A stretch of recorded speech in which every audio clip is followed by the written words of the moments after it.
tenure for Duns River, all right, and Green Grotto. So within the space of 2 months out there, 6 spaces, right, are going to be lost to private interests. Is going to control and charge you what them want to charge you for go up on these beaches, all right? And all the ones them who operate in these spaces, they're going to be displaced. I want to stop for a moment to hail those who have joined the ancestors, whose lives and works inspire and continue to inspire many. This has been a real challenging week for many of us. A real challenging week. Could you write that for me, please? Thanks.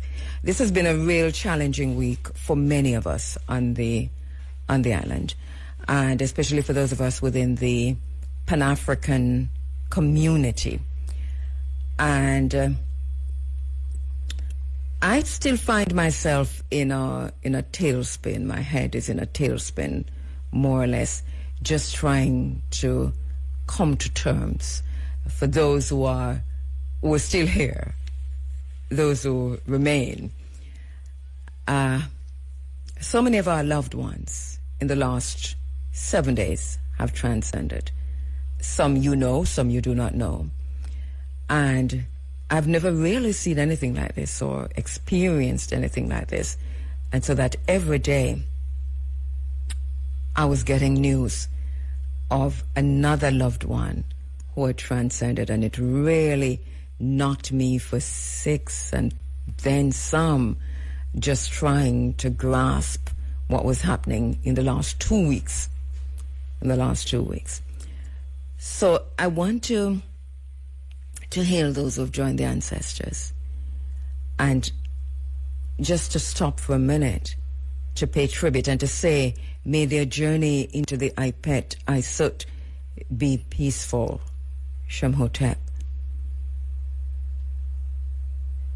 Or dearest sister friend, a family member, and by family I mean a Pan-African Africa Forum running African family member from the beginning until now, Omaliwa Tia, ex Kontazi Picnic, she called herself. And she is the daughter of Kontazi, transcended. And this was a shock. This was a shock to my system. And, you know, I talked to her pretty often on the phone. And I spoke to her just a few weeks ago. And, you know, we had a really good conversation. Just really good conversation. I was saying to her sister Moji that she was more ill than I thought when I spoke to her because her voice was so strong. And Moji said, yes, that is the situation. So to the family of Count Azi, to Mojiba and the children and the family of Omalia Tia, to the running African family. Because one thing we know is that there is an ongoing conversation about, just within and among members of the Africa Forum, the family, online, regardless of the spaces, whether it's Facebook, TikTok, Instagram, Twitter, or X, Blue Sky, wherever we are, WhatsApp and the WhatsApp groups, that Tia is in all of those spaces and engage with the family in all of those spaces.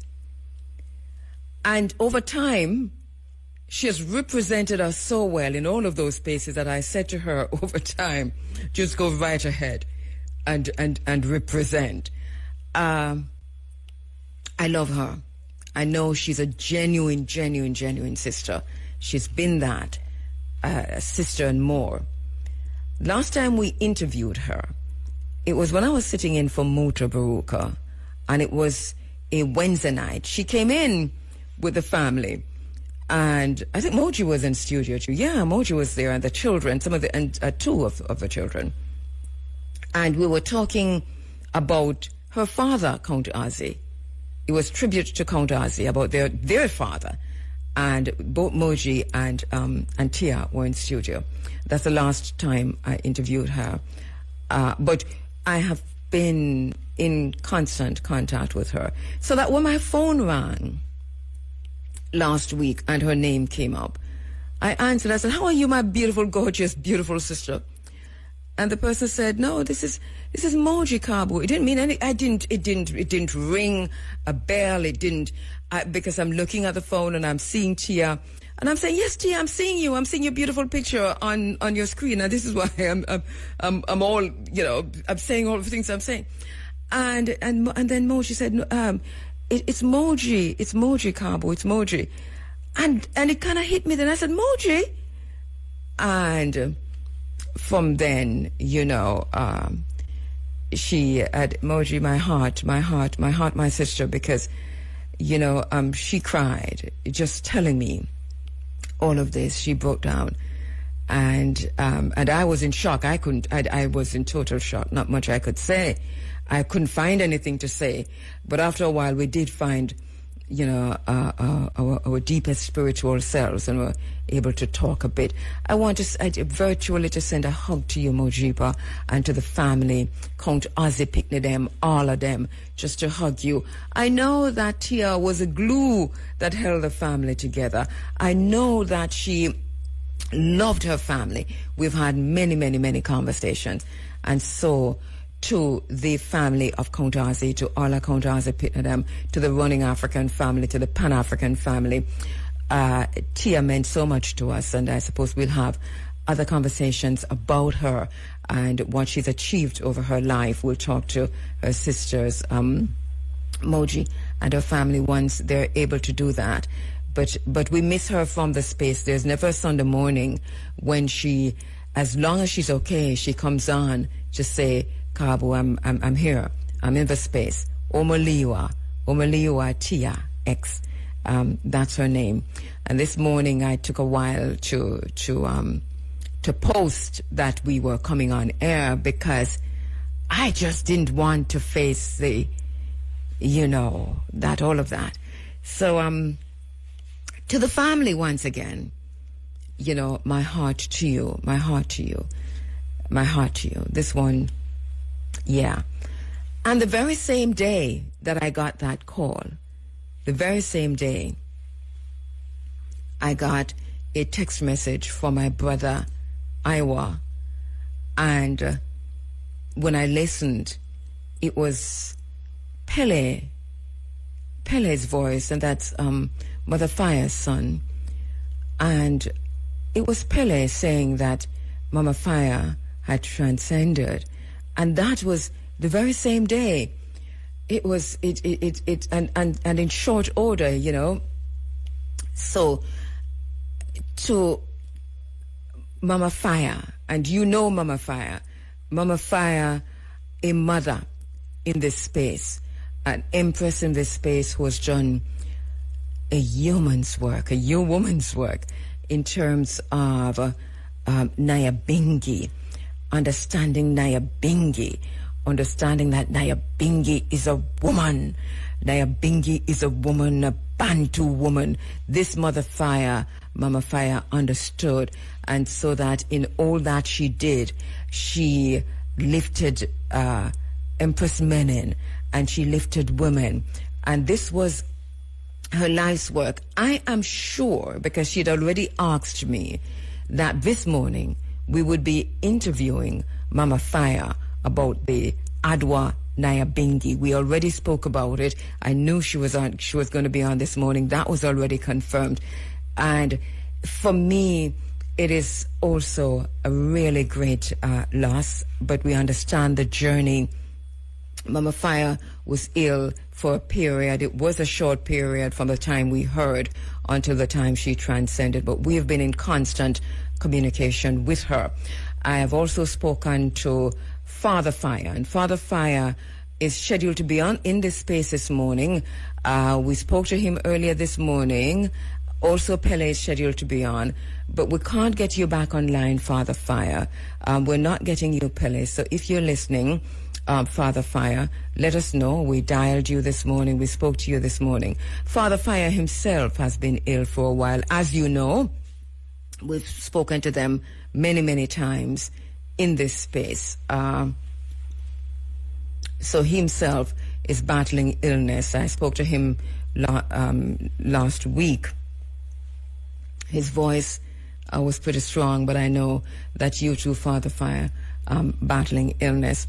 Pele, Father Fire, if you're hearing, we spoke to you earlier this morning, but we're not getting you back on the phone, and I'm not quite sure why. So if you could give us a call. But to Father Fire, Pele, Rebecca, to the family, to the wider family, my deepest, deepest condolences to the Rastafari family, to the Rastafari empresses, to the sisters, to the daughters of Zion, to the Rastafari family on a whole, from all of us here. Many years ago, Sister P called me and she said, you know, I want to introduce you to a sister. And this Sister P wanted to introduce me to her because we were doing the Marcus Garvey event, Molimu Marcus Mosiah Garvey event, and she wanted me to assist Mother Fire with one of the stalls. And she called me to say, you know, there's a Rastafari Empress that I want to introduce you with, and have a conversation with her because she's reached out to me to see if she can get a stall at the Garvey event. And I told her that I'd call you. Now, Sister P is somebody who doesn't call me when people tell her to reach out to me. She doesn't. She always tells me that. Look, listen, I'm not interfering. I tell them call you directly. But with Mama Fire, she did make that call many years ago. And you know, Kishima Francis and myself, once I met Mama Fire and we had that conversation, we said, okay, fine. And it was going to happen. That's many years ago. And so I introduced her to Kishima Francis. And we never had a meeting here at IRFM. There was no meeting where Kishima didn't say, and remember Mama Fire. This is how it was. This is how it is. You can expect that Kishima will say, and remember Mama Fire. Whatever we were planning, whatever we were doing. So it went beyond the events for Molimu Marcus Mosiah Garvey. It is we're coming to terms with our sisters transcending, and we just on Friday buried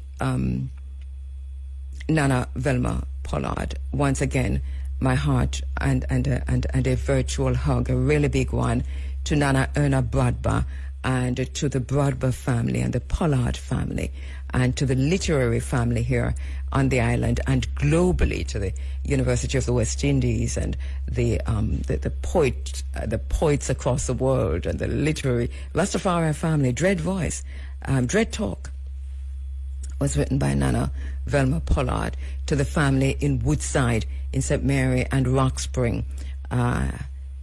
Once again, our deepest condolences. So we're dealing with these. This was like our head in a spin, you know, and we're coming to terms. Yeah, man. Yeah, is this Father Fire or Pele? Who do we have? This is Papa Fire, Mama. Papa Fire. Yeah, man. Yeah, man, give thanks. Is your son with you? Is Pele with you, Mama Fire's son? Yeah, Pele is right here with me, man. Yeah. I don't know what is happening for the California in the right, that's what it is, but possibly, we'll call a long time. But good to have you on the line. My deepest condolences to you, to the family, to Pele, to Rebecca. And just a virtual hug I'm sending to you both, to you, all of you right now, as a matter of fact, from all of us here. Papa Fire, how are you doing? Well, Mama, I just have to stay strong within the power of Rastafari, you know, and the Almighty power, because right now, to the king, I was listening there and talking about Count Azzy, and family said, you know. And I was right there listening and expect to call up when I hear it, and then, you know. Yes. You're not getting too much weird. So I just run outside, I want to take a milk bang and I want to just make a call. Yes. Father Fire, you know, we me and you talk already, and I know that you were right there at the very moment, you know, so we don't necessarily want to put you through that again. But to say, you know, we loved and love Mama Fire in this space. She was loved. Pele, my condolences to you, my brother. How you doing? Yeah, Pele. All right, so we're speaking with Papa Fire and Pele. Yes, Pele. Yes. Greetings, my brother. How you doing? You know, it's a mixed vibration. But I am giving thanks this morning, you know. I'm giving thanks to all of the blessing that Mama restore upon iron and to our humility and humbleness. So we kind of be soldier on the back of it for her, because to make sure she asks her to be that soldier for her, at least bring through the whole celebration of the victory, and our victory, and then we can't do anything more do after, because she just done a show that from earlier that that's where she want the family to rally around with her, with her life. That means that if after anything happens, then she will accept it. You know, we up to the full time, so Mama tried to design I tried, you know, the selection realms and leave I on the duty as a general, you know, and leave all our soldiers on the back of the state. So yes. we don't have the time to mourn. Yes. Really, not even sad, but just be happy. Yes. That yes. Almost 50 years with my mama. So, yes.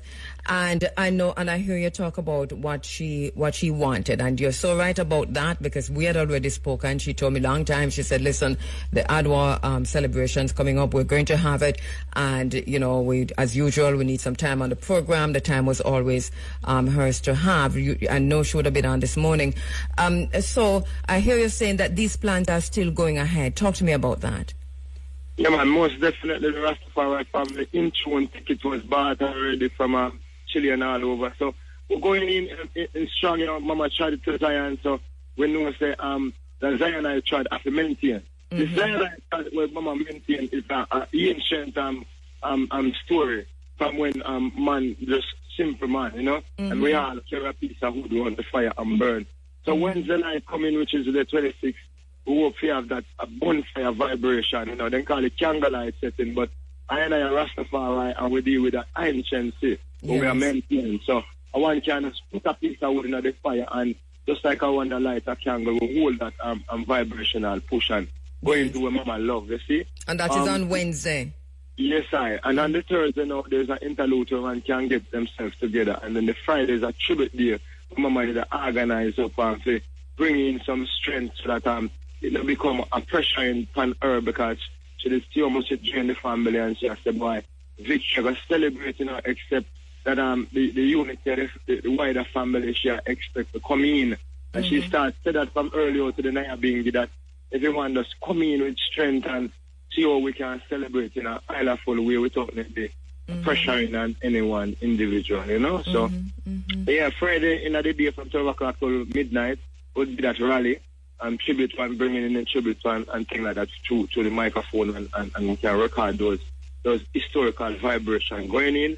And I being here, kick off within its full reverence from midnight straight till Monday morning, sealing up on the third. Yeah, that's so we slate out the whole victory celebration so that our people can continue celebrating that 18th century victory over, you know, those evil forces, you know. Okay, so we're looking at Wednesday, this Wednesday coming, Friday, Saturday, Sunday, into Monday. Yes, sir. And Thursday a rest day. All right, and that's going to happen where? Right here at White Rock, Buff Bay, Mama Fire, Indigenous Vibrational Center, which is a Rastafari Center in Portland, you know, the Naya being the center. Not just Naya being, but a center that's open to every Rastafari. That's from day one. Mama said that she born Naya being, but she rally with every Rastafari on the planet Earth. She never leave her after. That is true. That is true. All right. So we're making that call to the family to make their way to Buff Bay in Portland Wednesday, and also Friday, Saturday, Sunday into Monday. The celebration would have been happening anyway. This is what Mama Fire planned. This is how she wanted it. We had a conversation. Every year she does this, and it's happening in her name just the same. All right, Pele, anything else we need to know?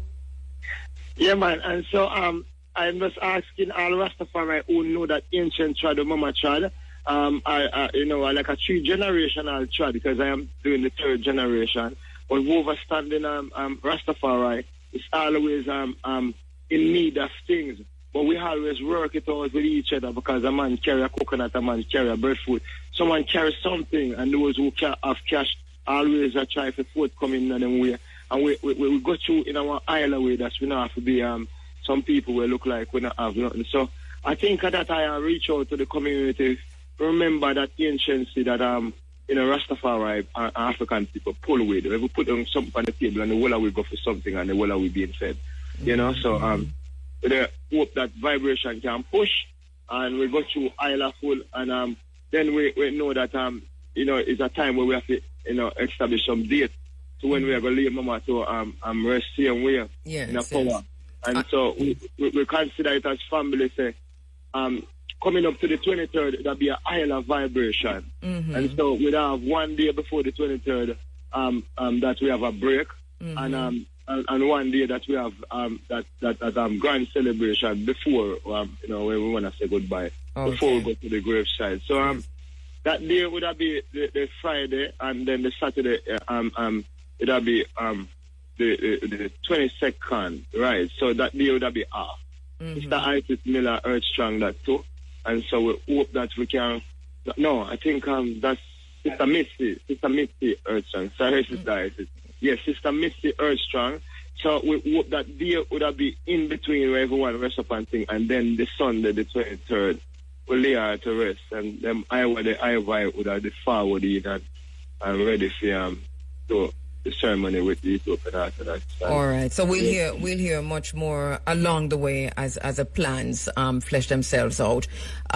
So hold strong, hold faith, continue to do what you're doing. Take care. I know you're already doing that, but take care of Papa Fire as usual, and we'll keep the lines open. We'll hear from you again. Pele, thank you so much. Thank you so much, Papa Fire. Anything you want to say? Yeah, man. I'm going to give forward Fire the phone, but I'm just saying, give thanks to Redland, give thanks to Kabu, give thanks to IRFM, and all of the one them big up Mota, and everyone that share this life with Mama Fire. I know I can't just call one set of name, but everyone that come by their name, Rastafari, who hold that energy and African people and the Pan-African community, Yes. Out of strength, All right, let me just wrap up with Papa Fire. Yes, so you've heard the... yes, Mr. Kabu. Yes, Papa Fire. So thank you so much. Make sure you're taking care of yourself. Make sure you're resting. We know you're not so well yourself. How you doing? Mama, I'm keeping so strong, as I say, the words are behind them and the encouragement, Yes. The whole IRFM family had said they can't call name quite too much, And everyone, they have to just give thanks to the strength. I want to call me and tell me Papa hold strong, Yes, I would know that Mama is still here with I, and I know that I feel it today. I tell you like when I feel it, man. So just give thanks to the moment, give thanks to Radio Land and everyone, And take care, Papa Fire. We'll keep in touch. All right. I have online my very special guest right now, our brother Ajamu, Dr. Ajamu Nagwa. Morning, greetings. How are you doing? Well, you're there. You're in the farm, right? Oh yeah, no, I'm in the farm bees. Okay. Yeah. Good morning. All right. It means that we're gonna have to just continue doing these in parts and so on, because we lose 8 minutes, so we just want to get right into it. I'm actually playing Peter Tosh, Mystic Man, in the background, because I wanted to start there as we look at Peter Tosh's impact and influence and the kind of a militant person that he was, but to go beyond that and to look at this profound impact that he had, not just on the development of reggae and roots music, but just on social and political issues. So I wanted to start with him and what he said about himself. I'm a mystic man. Talk us through how Peter Tosh identified himself, Brother Ajamu. Yes, good morning, sister. I'm glad to be here and to listen. A very important person like Peter Tosh, a person whose work and significance still with us in terms of words putting in songs and how they can guide our action or that inspire us. Peter Tosh is someone, we should always remember the context and work that Peter Tosh come out of the working class, born in rural area, among the rural poor. So whenever I'm born as an African also, because I remember during the time of colonialism, to live as an African and working class, to come from the laboring classes, is to live a marginal economic and social life. So when we should always remember that, when we talk about the system of down oppression, the system of down oppression, we talk about racism, we talk about colonialism, we talk about also capitalism as the economic system that brought us into slavery, that continued to economically exploit us after slavery, during colonialism, and even up to today. So if you talk about the poor man, I feel it in our song. We know he's talking about the African laboring classes, and he's talking about racism, and as well as talking about capitalism as an economic system. So his lived experience shaped how he committed himself to the people, that his music carried a message, and his background shaped that. So we should always take that into consideration when we hear Peter Tosh. When I'm talking about, yes, we're African people, or if he's talking about the Python brothers, the Python sisters, fight against the system of racial down oppression and economic exploitation in apartheid South Africa. It's contextualized by the space in which they actually experience certain type of living. And that's, because, and talk about racial alienation as a young person, racial oppression growing up, and how the Africans are situated in his rural context of Westmoreland. And we have to, and there's something that continues today. Like when we talk about the justice system, if we go to court and we look for the people there, whether as defendants or definitely people who get sent away, they're Africans. We look on the streets of Jamaica and say homeless people, people with mental health issues. We're talking about Africans, and not just Africans from the working class. Because the prison, enough to talk about Africans from the middle class or the petty bourgeoisie, or people more the top of the top of the food chain in the Jamaican society, are poor people, working class Africans. So Tosh's work continue to be important and resonate. It's like when I listen to his protest song, I'm saying, my gosh, it's like he's talking about today. Like, and that's such a good point to make, because he. What do you think is responsible for that in terms of him being so relevant today? When you look at our present condition, what he spoke about so many years ago, to what extent then have we, the more things change, the more they remain the same, considering how relevant his lyrics are? I mean, from the 80s to now. Okay, you see the thing is that, for one, there are two things going on with Tosh now. They created their music in a time of social change, when radical ideas circulate in the place. So as an artist, you can't help but reflect the radical ideas that are current. The urgency in the song, the sense that we could change things, and we need to change things, because they had a time of organization, and so radical ideas would be circulating. It was the ideas when burn down capitalism and create a socialist society, even though them never embraced socialism. But when I hear the ideas about equality and justice and peace, These are the type of ideas. Like today when we're here, we hear those radical ideas circulating. Them not circulating because on your program. Ajamo, we're losing. We're not hearing you too well, Ajamo. I'm not quite sure what it is. I know it's a phone problem, so I'm not quite sure if you're moving around or it's just, the system. But we lost most of what you said just now. It is. So so with the two things, the idea circulating in society contribute to that. So of course that will influence their work. Yes. So when people say that, wow, the work of Peter Tosh was timeless, like he was before his time. No, he wasn't before his time.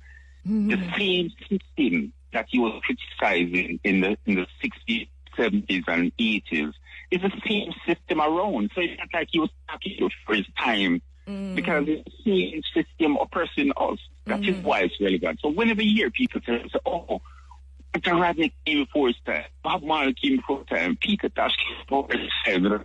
Yes. No, they didn't come before his time because it's the same system operating. Is that the systems? I hear the point you're making. The systems that they were critiquing, the systems that they were foregrounding, these systems remain firmly in place. Yes, and that is why it sounds like they're talking about today, like they came before their time, talking about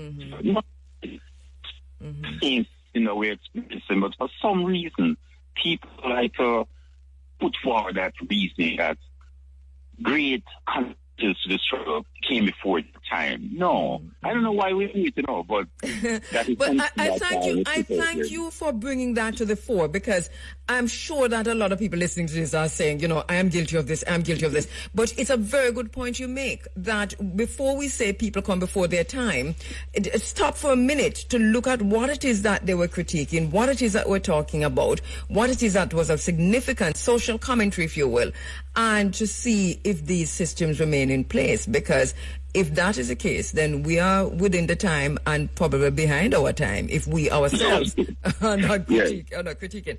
Hold for me, please, Brother Ajamo. Let me take a quick break. Yeah, man. Now, recruiting soldiers. This is one of the songs that had a serious impact on me. It might sound simple, but when Peter say I recruit soldier, I immediately me salute and say, yes, sir. This is phenomenal, isn't it? You're talking about a serious kind of militancy. He doesn't hide behind the lyrics. No, definitely. It's like, remember now, I'm a stepping raise there now. So when you put out an idea, I'm serious about his commitment, and he's serious about the outcome that he wanted. And that is the type of things that we need to learn. So even if I recruiting soldiers for the army, people say, oh yeah, I'm just talking about Rastafari. He's talking about, you and I, of course, joining political movements, putting in the political work to change things. Because remember, Peter Tosh was someone who, during the 1968 Walter Rodney Rebellion in Kingston, a man took a jail for some trench town, capture a bus, and go down with the uprising that take place, and bring people, and people go raid the stores, and people say, oh, they're looting. But no, we're looting plantation because the wealth belongs to the ruling class, the capitalist class, and they exploit our labor to do that. So during moments of rebellion, you see the way that during the time of their enslavement, when the Maroons and other Africans go and raid the storehouse at the plantation, during rebellion, when we raid stores and places owned by the capitalist exploiter, it's the same reason that we're doing. So we're sure that Peter Tosh knows us stop. Peter Tosh also engaged in the moments of our rebellion and participate with the people to come and get a bus and drive down the site of the uprising. Because Jamaican people, the African working class, after the independence, we weren't getting any benefits at all. Actually, things got worse for us. Unemployment, the level of poverty during the first few years of independence than it was on the eve of independence. Economic situation was worse. And that is why Edward Siaga brought Marcus Garvey's born to Jamaica and made him national hero, because they had nothing to offer Jamaican people in a material way. So they brought Garvey as a kind of symbolic distraction. Mm-hmm. And again, because Garvey was supportive of capitalism, they, Garvey's ideas wasn't threatening to them at the economic level. Maybe on a richer level, but they realized or at least at the surface. At least at the surface, yeah. Because but listening to the People's Army is very, very critical. Yes. Because if we don't have people politically committed to the cause of liberation, we can't really do anything. We can't do anything, and that is part of our challenge today, is that not enough of us are involved in organizations committed to social justice or to liberation. One of the things... So, the Soldiers Army is one of the most central things to revolutionary struggles, to radical engagement. Because remember, even when he was talking about fighting apartheid in South Africa, and he was just saying, my brothers, fight on. They have to be recruited into the struggle to wage a militant war against racist and economic oppression in South Africa. In general, he's saying that come in as your army, so that we can fight. We can fight and fight. Brother Ajamo, let me stop you for a minute and to say, now we see the current president of the United States, when there was that attempted assassination on him and he raised his fist, punched the air and said, fight, fight, fight. Now, that has become the rallying cry for his base and even others.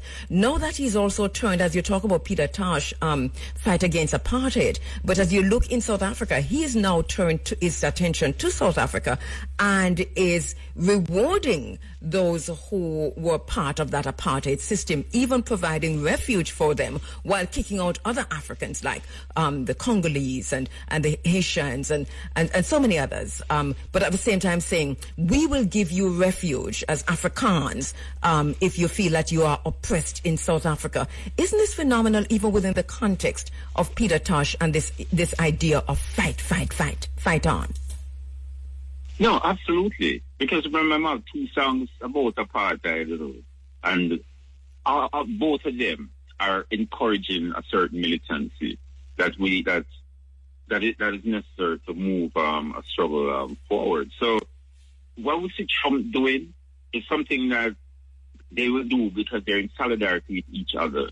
Remember, he's talking about the land, and Peter Tosh, said, fight on and free the land. When Trump and his friends from all over the world are sympathized with the African minority, it's not just a racial minority, but also an economic minority, because they're the ones who control major industries, as white people in South Africa, white minority. So when Peter Tosh focus on the land question is what's fueling this, because they're saying the Africans are take back their land from the white minority and depriving them of wealth. Yes, the land belongs to the people. The land belongs to the people, and that is what they're fighting for. Remember in the song Apartheid, Peter Tosh said, you live in a land quite illegal. You live in a land that take on the gold. It's about the land and the resources, and we're nothing without the land, because nature provided the land free of cost to us, and it has all the wealth that we need in order to function. Without it, we'll become just marginal people working for the economic minority, the capitalist minority. But Tosh was right on. It's about the land, free the land. When you think about with diamond, yes. and so you can make your ballistic missile as well as to finance your ballistic missile. That's what Peter Tosh talk about. Tosh is so. One thing I've always said to people, even with the song Apartheid, he had to do his research about the song. You'll find in dancehall some people say, free Mandela, I say free Mandela. No, I'm talking about you cross the border, you shoot the children, and we're talking about the apartheid regime going to the frontline states who are supporting the liberation fighters, and they will shoot people, kill children. He was talking about the factual things of apartheid in South Africa. As opposed to those here headline, he said, free Mandela, Mr. Free Mandela. He's talking about practical things. They say, in our land, there's a school for black children. In our land, there's no hospital. So you, as someone, could listen to Peter Tosh and say, wait, so the system stay. rather than you just pick a headline and talking about a rhyming. Peter, and one of the things people are always saying is that Peter Tosh was the first one to introduce them to the system of apartheid and oppression going on against African people. So it is a start in the 70s. And he was also someone who even engaged in protest action against Ian Smith in what they call Rhodesia, no Zimbabwe. From a long time, Peter Tosh was committed to freeing the land and helping the people. And even the liberation fighters in South Africa and Namibia talk about listening to Peter Tosh's song about fighting apartheid and how it inspired them. And they remember it today. This is a song you're talking about, and interestingly enough, was you mentioned what happened, Jam. The two songs playing at the same time.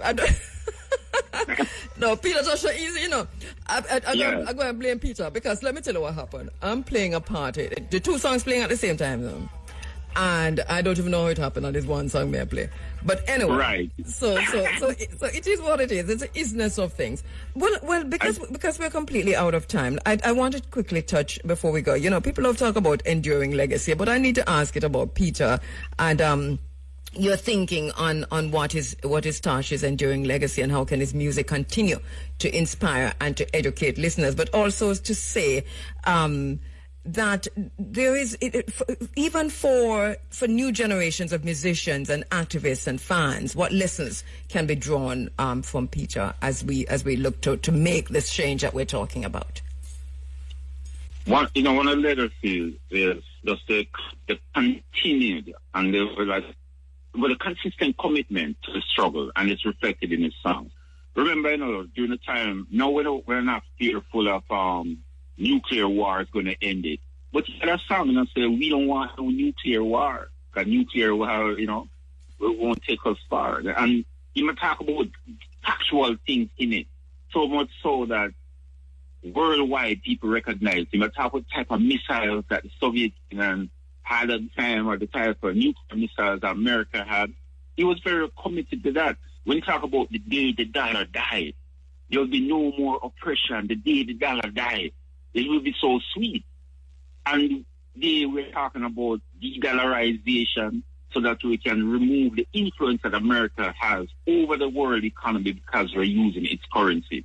And so much so that Trump is saying, you create an alternative currency, any country, we're going to impose sanctions on you. We're going to punish you because they realize using the American dollar as the international currency is a source of power. And it weakens us. They know that. It's a way to maintain their power and even to continue their economy and mask the fact that it's declining as an economic power, in spite of still being powerful economically. Without the dollar being the international currency to expose America's weakness. Because America can keep on printing its own money. It doesn't matter the debt level because it's paying for its debt in its own currency. So it can always print it because it's not going to cause inflation in its own place. But there's a world thing, and Peter is talking about the day the dollar dies. Which is very prophetic, isn't it? Very prophetic if you look at it. But then you can also situate it. You can situate this, I think, within his Pentecostal background, because coming from the very same background, this is what we were being taught in Sunday school, that the dollar is going to die, the Chinese money is going to rise, America is going to fall, China is going to rise. My father used to teach these things at Sunday school. So when I heard that, I hear the Pentecostal teaching coming out in a lot of his lyrics, actually. Very interesting. Right. Yeah. But then you're also talking about the poor man, I feel it. Yes. Then there's a song talking about that, and the things that he's itemizing, the inflation, unemployment. He's talking about Jamaica today. He's talking about global societies where people are oppressed all over the world. So that's why the timelessness of his words, because he's still critiquing the system. He critiqued the system then, which is the same system we're operating under. So when we listen to people, it's well on there. And today, we talk about, today, we talk about the system of the oppression. I want to invite people to keep in mind. I want to invite you in the studio sometime down the line. We just play Peter Tosh and talk about Peter Tosh, critique Peter Tosh, and just have our listeners engaging in all of this, because I think that this is, especially because it's so relevant right now, but for many other reasons. No, I would love that, sister. And if that person want to play a Peter song, a Tosh song today, play Don't Press a Man. When Don't Press a Man. Let me see if it's on the album here. Which album it on? I can't find it anyway. Yes, I will find it and I will play it. All right, because I'm playing Peter Tosh all morning. All right, I will. Thank you so much, Brother Ajamu. Okay, thank you. You're welcome, sister. Bye now. This is basically what this is. So thank Irons Mechanical for coming on board, sponsoring this hour from 7 to 8. And anybody want to sponsor the hour from 9 to 10, 6 to 7, that's okay too. We're good with that. How you do? Yeah, we're good. We're good. Sponsorship is always good. Especially, from a community level, Yes. So no one can have any strings attached. Exactly. It's important because when you work in commercial media, radio time is expensive, and these things have to be kept on air. So we welcome sponsorship, especially when sponsors do not get involved at the level of telling you what to say or what not to say. Yeah, like how the lobbyists them control the government and tell the government what to say, what to do, right, and how to treat its people. And a lot of that coming from the funding industrial complex, because when power comes with money. And so when people are getting funding from powerful spaces, then even their own lobbying, especially in developing countries, are held at a higher level than, say, we the people who take to the street. We the people who stand up at Blue Lagoon and demonstrate. We the people who march against oppression and the gentrification of the Roaring River, for example. Yeah. That whole area. Building a Chinatown in the middle of a watershed. Yes.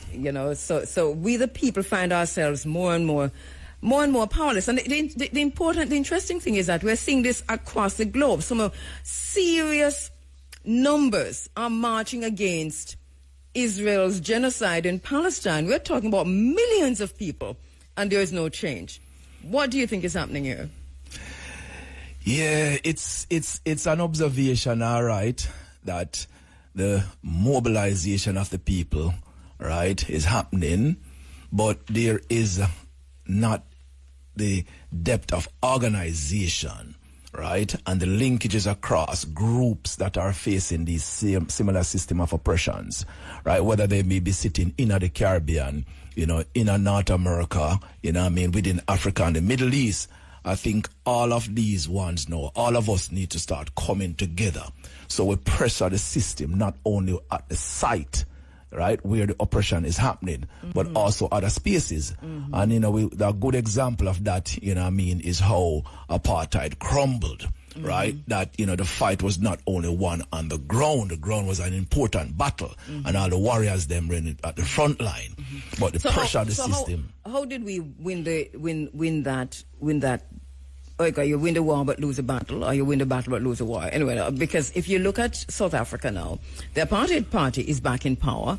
The ANC has lost power in a serious way. They are now co-sharing with the very same apartheid oppressors. Not only that, we have people like the technocrats out of the U.S., Elon Musk and Peter Thiel, and all of those who are from South Africa, actually, who have influenced this space, Donald Trump, to say, apartheid oppressors, enslavers, if you feel as if you are being treated wrong in South Africa, then we have places for you we have land for you in America. Come in as refugees, but not only that, we will sanction South Africa and we'll squeeze South Africa economically to ensure that they do not reclaim the land that you have stolen from them. How did we get back to apartheid is the point I'm making, that apartheid is dead. Long live apartheid. Yeah, the people, right? You see, we the people, we have to always be paying attention, and only the government's accountable. You can never back off to really think that you have arrived, because your situation is better. And we have seen that when them start divide up people into classes, there are some classes that are comfortable and want to aspire to the ruling class, and sort of fight, get diluted because people are not fully engaged. We can see that in Jamaica, there's so many things, there's so many structural injustices in Jamaica. The need for structurally changing how the country operate. But we, the people, have taken a backseat because, we are saying that, well, this government is not better than that government and both of them are the same. But if we want the change, we have to go out there and organize ourselves and mobilize ourselves within our civic group, in our community, and rebuild back and keep the pressure up. So once the people take their eyes off the leadership and off the leaders who are running the country, then these things can happen, right? But we have to keep that power. And internationally, we're seeing how the world is being militarized against the people. So when people rise up, we do see that militarism come at the people. But we can't back down. We have to really face that head on. And that is one of the things we're going to realize right now. The oligarch and the rich, right, they are recapturing the voice of the earth, the people of the earth, the direction of how things move is being recaptured through money. All right? And them of us believe that we are simple just that. Always a reset. Let me take a break and come back. Dr. Devon Taylor is live in the studio. He's usually on the phone, but he's live in the studio. A quick break. Ochurea, specializing in general servicing, diagnostic checks, transmission flush and injector cleaning. Call 876-919-6107 or 876-423-5154. Dr. Taylor is a founding member of JABEM, Jamaica Beach Right Environmental Movement. He's a senior biomedical research scientist in immunology, working in the biopharmaceutical industry in the United States. We're not going to touch any of that this morning. We'll appreciate that, Look here, I am tempted, I am so tempted, but I'm going to leave it because I'm not him coming up for. Yeah, well, we can't, any direction, you don't know it go. I know. Can you play the game? But, so Dr. Taylor, you actually came in for a specific purpose because JABEM, as usual, we've talked about this a lot, has taken, it's facing neocolonialism right in its face, in the courts, through the laws. And so a lot of the cases related to access to land, access to rivers, access to our waters, our oceans, our seas, and so on, or lagoons, you're challenging through JABEM and the team, challenging the law. It is the law that we speak about a lot, this colonial era law. Now, you came in for one of these court cases. This one was relating to the Blue Lagoon. Tell us give us a context of that and what happened. Yeah, and what we are really challenging is the system, right? Is the system we want to take down, all right? This colonial system that basically says we are unworthy of these spaces. So Blue Lagoon, is the ground zero in Portland, all right? In 2018, there's a designation to a wide section of Portland waterfront between Alligator Head and the tip of Dragon Bay that was designated as a national monument, right? And that national monument gives the rights of the people to really access that space, including Sansan Bay, Sansan Beach, all right? They pushed in 2022, to shut down the Blue Lagoon, right? Under the pretext that, the Blue Lagoon was operating in, a way that was not suitable as an attraction. So, they sat down with, many stakeholders were part of that, right?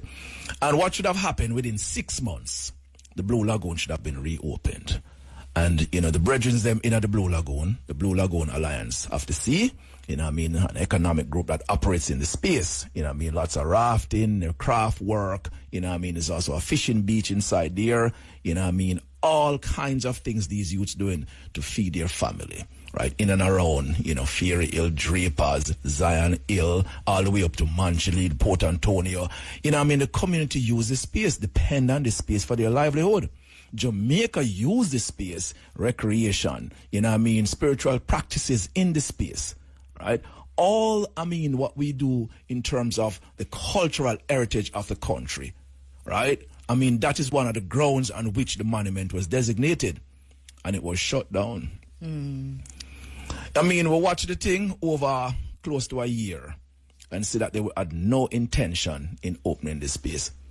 So we had a tool that we could use to pressure the system in order to protect the space, because we know that under the prescription law of Jamaica, if you break or interrupt, the public's access and the public's customary use of a space, then they would have lost that. They couldn't challenge it in the system because they'd have been like, you guys have acquiescence your rights to the space, so you no longer can go there. So we had to put an order in the court, so we had to file a case in the court in order to protect the space. Yes. All right? And that is the battle that's been raging for 2 years. 2 right? years. 2 years battle raged. And there was a court date on Thursday. Yes. So we had you were in court? Yeah, we were in court, all right, and we go court on Thursday. Now, what we really see in court on Thursday, Jamaican people must know it, all right? Jabem and, the Blue Lagoon Alliance and all the people around, right, we have one champion lawyer facing down 5 lawyers, right? And some of the biggest in the country. The system that we're going up against, all right, of draw for our army, right, including ones with depth in constitutional law, ones with connectivity across the spectrum of power in Jamaica. Who did Jabem challenge in court? Who did Jabem take to court? So we are taking to court the Portland Municipal Corporation. Which is the government of Jamaica. Which is the government. So Jabem, so hold on there. Hold on, the list continues. Okay, the government. The government also through the Jamaica National Heritage Trust. That's the government again. That's the government. And then we have 3 private entities. Cole Harbour is one of those. Blue Lagoon, Blue Lagoon Corporation is another one, and there's another one. So hold on, the government through the Jamaica National Heritage Trust and the municipal council, which is a former parish council, are fighting the people on the same side of the corporations. Absolutely. All right, because as one of your guests last week talked about, the parochial road is that one of the tracks that the community uses is controlled by the parish council of Portland, and the road is closed, right? So hold on, let me ask you another question. The government of Jamaica, through the parish council and the Jamaica National Heritage Trust, are fighting against the people of Jamaica on the side of the corporation? Absolutely. I know it's the same question, but it's another question because I do not understand it. Well, the government is complicit in the exclusion and disempowerment of its people as far as it's concerned to coastal spaces. That is very clear. We've seen it all across the go. Ochi is another ground zero. How much spaces we have, we can enter the sea from down here. That is the government control the land. The beach is vested in the crown. So when the people take corporations to court for denying the people access to land and to water, the government side with the corporations? The government are fighting against the people? No, I'm trying to understand this in other words. It really boggles the mind, right? It boggles the mind. Because if we unpack it on how the law set up in Kabu, all right, it said a foreshore is vested in the crown, right? And the crown estate, which is controlled now through the Commissioner of Lands. And we understand the Commissioner of Land is appointed by the Governor General. But that Commissioner of Land sits in the National Land Agency. The National Land Agency sits in the office of the Prime Minister of Jamaica. All right? So the linkage is connected to the sea, connected to the lands that adjoin the sea and the beach. It's all controlled by the government. And if we cannot access beaches and we cannot use the sea, it is not because the landowner have the power to block us. It's because the government allow the landowner to block us. And so the roads and tracks and roadways that leads to our beaches, many of them have been controlled by the government, and the government's, through whatever corruption have transferred these to private interests. It has happened in Old Fort Beer.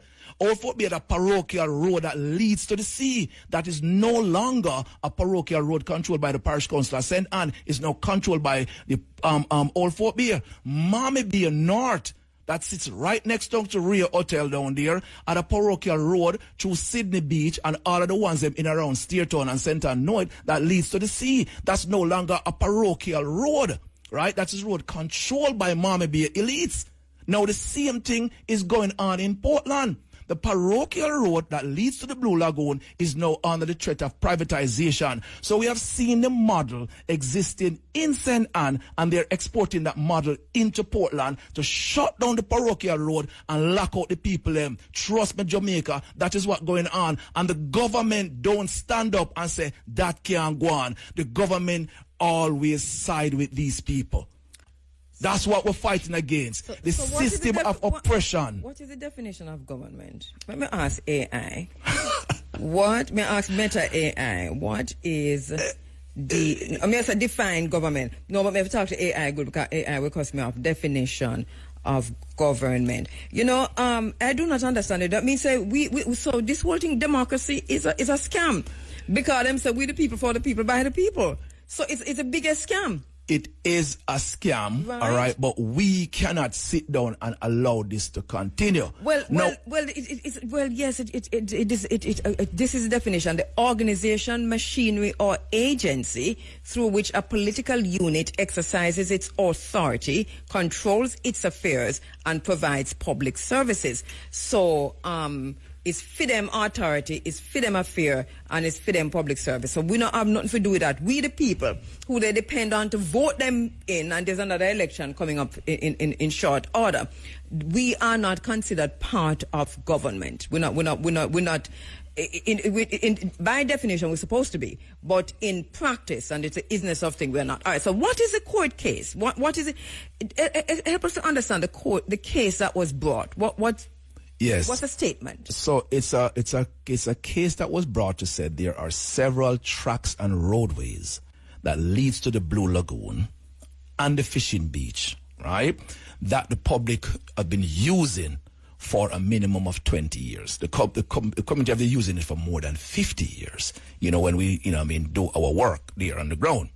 And what we want is we're asking the court to recognize the indefeasible right of the public to continue to use the parochial road and all the tracks on the roadway, so we can continue to access the Blue Lagoon, use the sea, still fish there, still carry out all the commerce that the ones are doing in there, all the craft work, all the vending. So what was the government's argument? First, the parish council, municipal council. Well, the municipal council,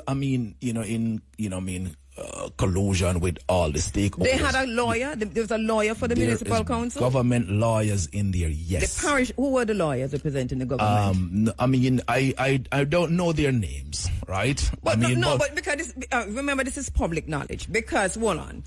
And you getting no problem saying who the names are, because you're talking. I don't ask you the private lawyers that I'm asking who representing the parish council and who representing the Jamaica National Heritage Trust. And it's not about them. It is just for transparency. Yeah, and I'm gonna apologize because I don't have their name. It's a bunch of attorneys, right? But how many lawyers were in court? I would say there's probably 8 lawyers that sit on government and private interest side. And did you recognize any of them?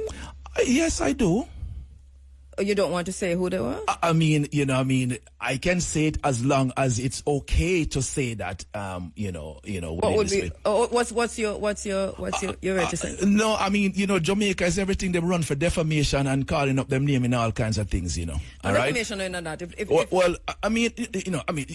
The most prominent attorney that I recognize in the Blue Lagoon was Lloyd Barnett. Constitutional scholar in Jamaica. All right? He was representing you. He was representing Jabem? No. He's representing one of the private interests. The constitutional lawyer? Yes. On the Constitutional Reform Committee? Yes. Okay. All right. I mean, you know. I have to take a break. I'm so sorry. I cannot manage that. Korea, specializing in general servicing, diagnostic checks, transmission flush, and injector cleaning. Call 876-919-6107 or 876-423-5154. I do not know how to do any of these things. What is transmission flush and injector cleaning, by the way? And I've been driving for 30 odd years now. Anyway, but Dr. Taylor, you know, I mean, Kabu, I'm trying to come to terms. All right, so who represent? You don't know who represented the Jamaica National Heritage Trust? No, so there Can are you text somebody and ask there's them? a couple of law firms, right? I mean, Samuda Johnston, law firm was there. You know, Barrett Cooper Simit was there. All right, Hart, Moorhead, Fata. I mean, those big law firms. You know, who they'll send a cadre of attorneys sometimes. Different ones, but you know those big law firms. Are Against Jabem's, the people's lawyer, who would have been Marcus Goff. Well, you know, I mean, it would have good if, you know, the government lawyers, they were standing on our side, you know, but the power dynamics, you know, I mean, is what we're getting at here is how, you know, the people depend on them own. We depend on our own in them fight here. All right. And, you know, we have been doing this thing for 3 years right now, you know what I mean? And it's one outside of Dr. Marcus Goff, you know, it's one attorney has raised them hand, you know what I mean, for coming in and help, right? You know what I mean? One attorney. And I mean, you know, I mean, for transparency, we can't call him name, you know what I mean, is you small, raise him and to, you know, to offer if he can help us, you know what I mean? But, you know, we the people are on our own fighting against, you know, a system that what that wants to do is to privatize the entire coastline of Jamaica. And this is not a joke thing. And when it's a coastline, we're talking about land and sea and river. We're not just talking about the beach, because when you say the beach, people get it all twisted.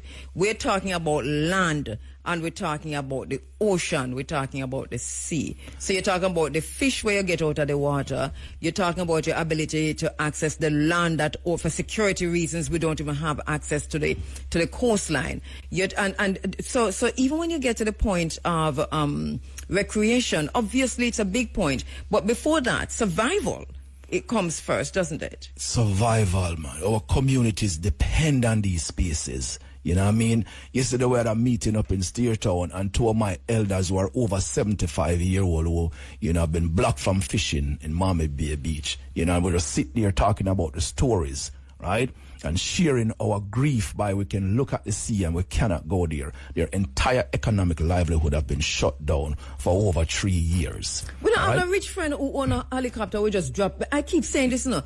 We need to just drop from the sky and drop into the ocean, because they do not own the ocean. No, they don't own it. And if Jamaicans really want help, really want to fight this fight with us, we can all protest and walk on these beaches. They can't stop us in numbers, you know. It's just because the groundswell is not there yet. And we're preaching, you know, and we're sending out the message to let them know. Within this week alone, they have announced tenure. I mean, within the last 2 months, a beach in St. Elizabeth called Font Hill has been, advertised for privatization and development. Old Man Beach in Montego Bay, Walter Fletcher. They have announced Los Pearly Beach to be also now privatized. They're asking for tenure for Duns River, all right, and Green Grotto. So within the space of 2 months out there, 6 spaces, right, are going to be lost to private interests. Is going to control it, charge you what they want to charge you for go up on these beaches. All right? And all the ones them who operate in these spaces, they're going to be displaced. I was in Portland yesterday, and I went to Sanko Bay. And the brethren them down in Sanko Bay was been operating that space for a very long time. TPDCO, Marine Police, all right, come inside of the space. And the brethren them, some of them move from Blue Lagoon because, they have to feed them family. They can't do no more rafting in there. They can't carry tourists in them boat go out in the sea. All right? They can't do any of that because they have been shut down. So everywhere where poor people go and set up a thing and try to feed them family, them get shut down. Let me ask you this. Let's go back to the court case. All these lawyers and government agencies against the people in court, people fighting for access to the Blue Lagoon, government agencies against the people in court. The Jamaica National Heritage Trust falls under the Ministry of Culture, which is headed by Babsy Grange. The municipal corporation falls under the Ministry of Public. Is it local government? Local government, which is headed by Desmond Mackenzie. This is very serious. This is very, very serious. What was the outcome in court? So there's a procedural step that was not completed, and we have rectified that since. And so the judge dismissed the case and said we should refile the case. And so it's a justice delayed after 2 years, right? We are a bit disappointed, but we know how the struggle goes. Nothing is lost other than a reset. And the case has already been refiled, and we're just waiting on another court date. So it's just a procedural matter that we had to really deal with in the court on Thursday, and we'll sort that out. On what grounds? I hear you, and I know our listeners heard you, but I think me and the listeners have the same questions. On what grounds did the Jamaica National Heritage Trust come up against the people, JABEM, in court? Who on what were they saying? All right, so whenever something is designated as a national monument, right, the operation falls under the Jamaica National Heritage Trust, which means that they have, regulation over the parochial road and what goes on in there in partnership with the parish council. So whatever is done within the Blue Lagoon cannot happen without the Jamaica National Heritage Trust. So when the road was closed, the road had to be closed by permission of the Jamaica National Heritage Trust. And if the road is to be opened, they have to be part of the opening of the road. However, we have been trying to ascertain, right, who is maintaining the closure of the road. You had a lengthy discussion last week, and we still cannot find out who is actually paying for the security guard, why there's barricades still there, and why the public is rerouted. What do you mean you don't know who is paying for the security guard? And I know I heard that last week from the PNP spokesperson on culture and so on. He was saying, Deputy spokesperson Colin Bell, he was saying that he heard the municipal council, the head of the municipal council, saying that he doesn't know. What, he didn't know who was paying? Or he refused to say who was paying? No, he did not know. I mean, there's the interview on Nationwide Radio, right? And they said they don't know. And I mean, the security guard is still there. There's a security post right there. There's barricades there. So as far as you have been in the island and the thing is in court, do we still not know who is paying for the security guard? Jamaica, when you go to the Blue Lagoon, there's a security post there. There's barrier at the gate.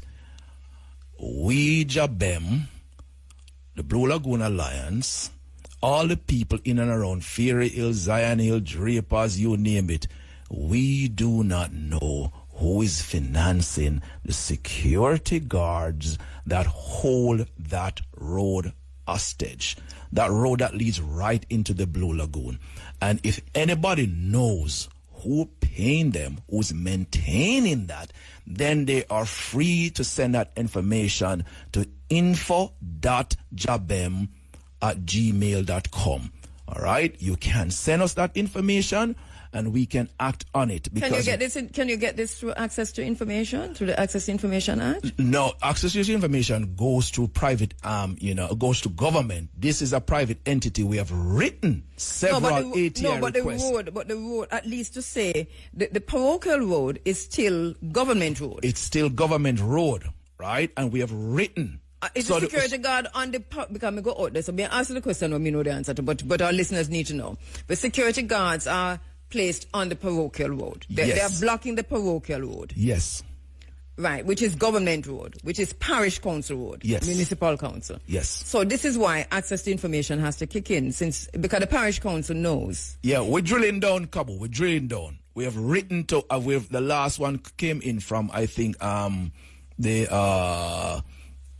is it the local government who said they're not the one maintaining the closure of the road. So we have written to JNHT. But how can the local government allow other outsiders to maintain the closure of the local government road? How can they? Because, I mean, listen, government do what they want. It's government badness.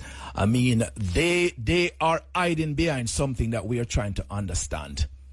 Right? We're trying to understand. Well, I asked some questions here last week. Is as far as Jabem knows, or is there political interference?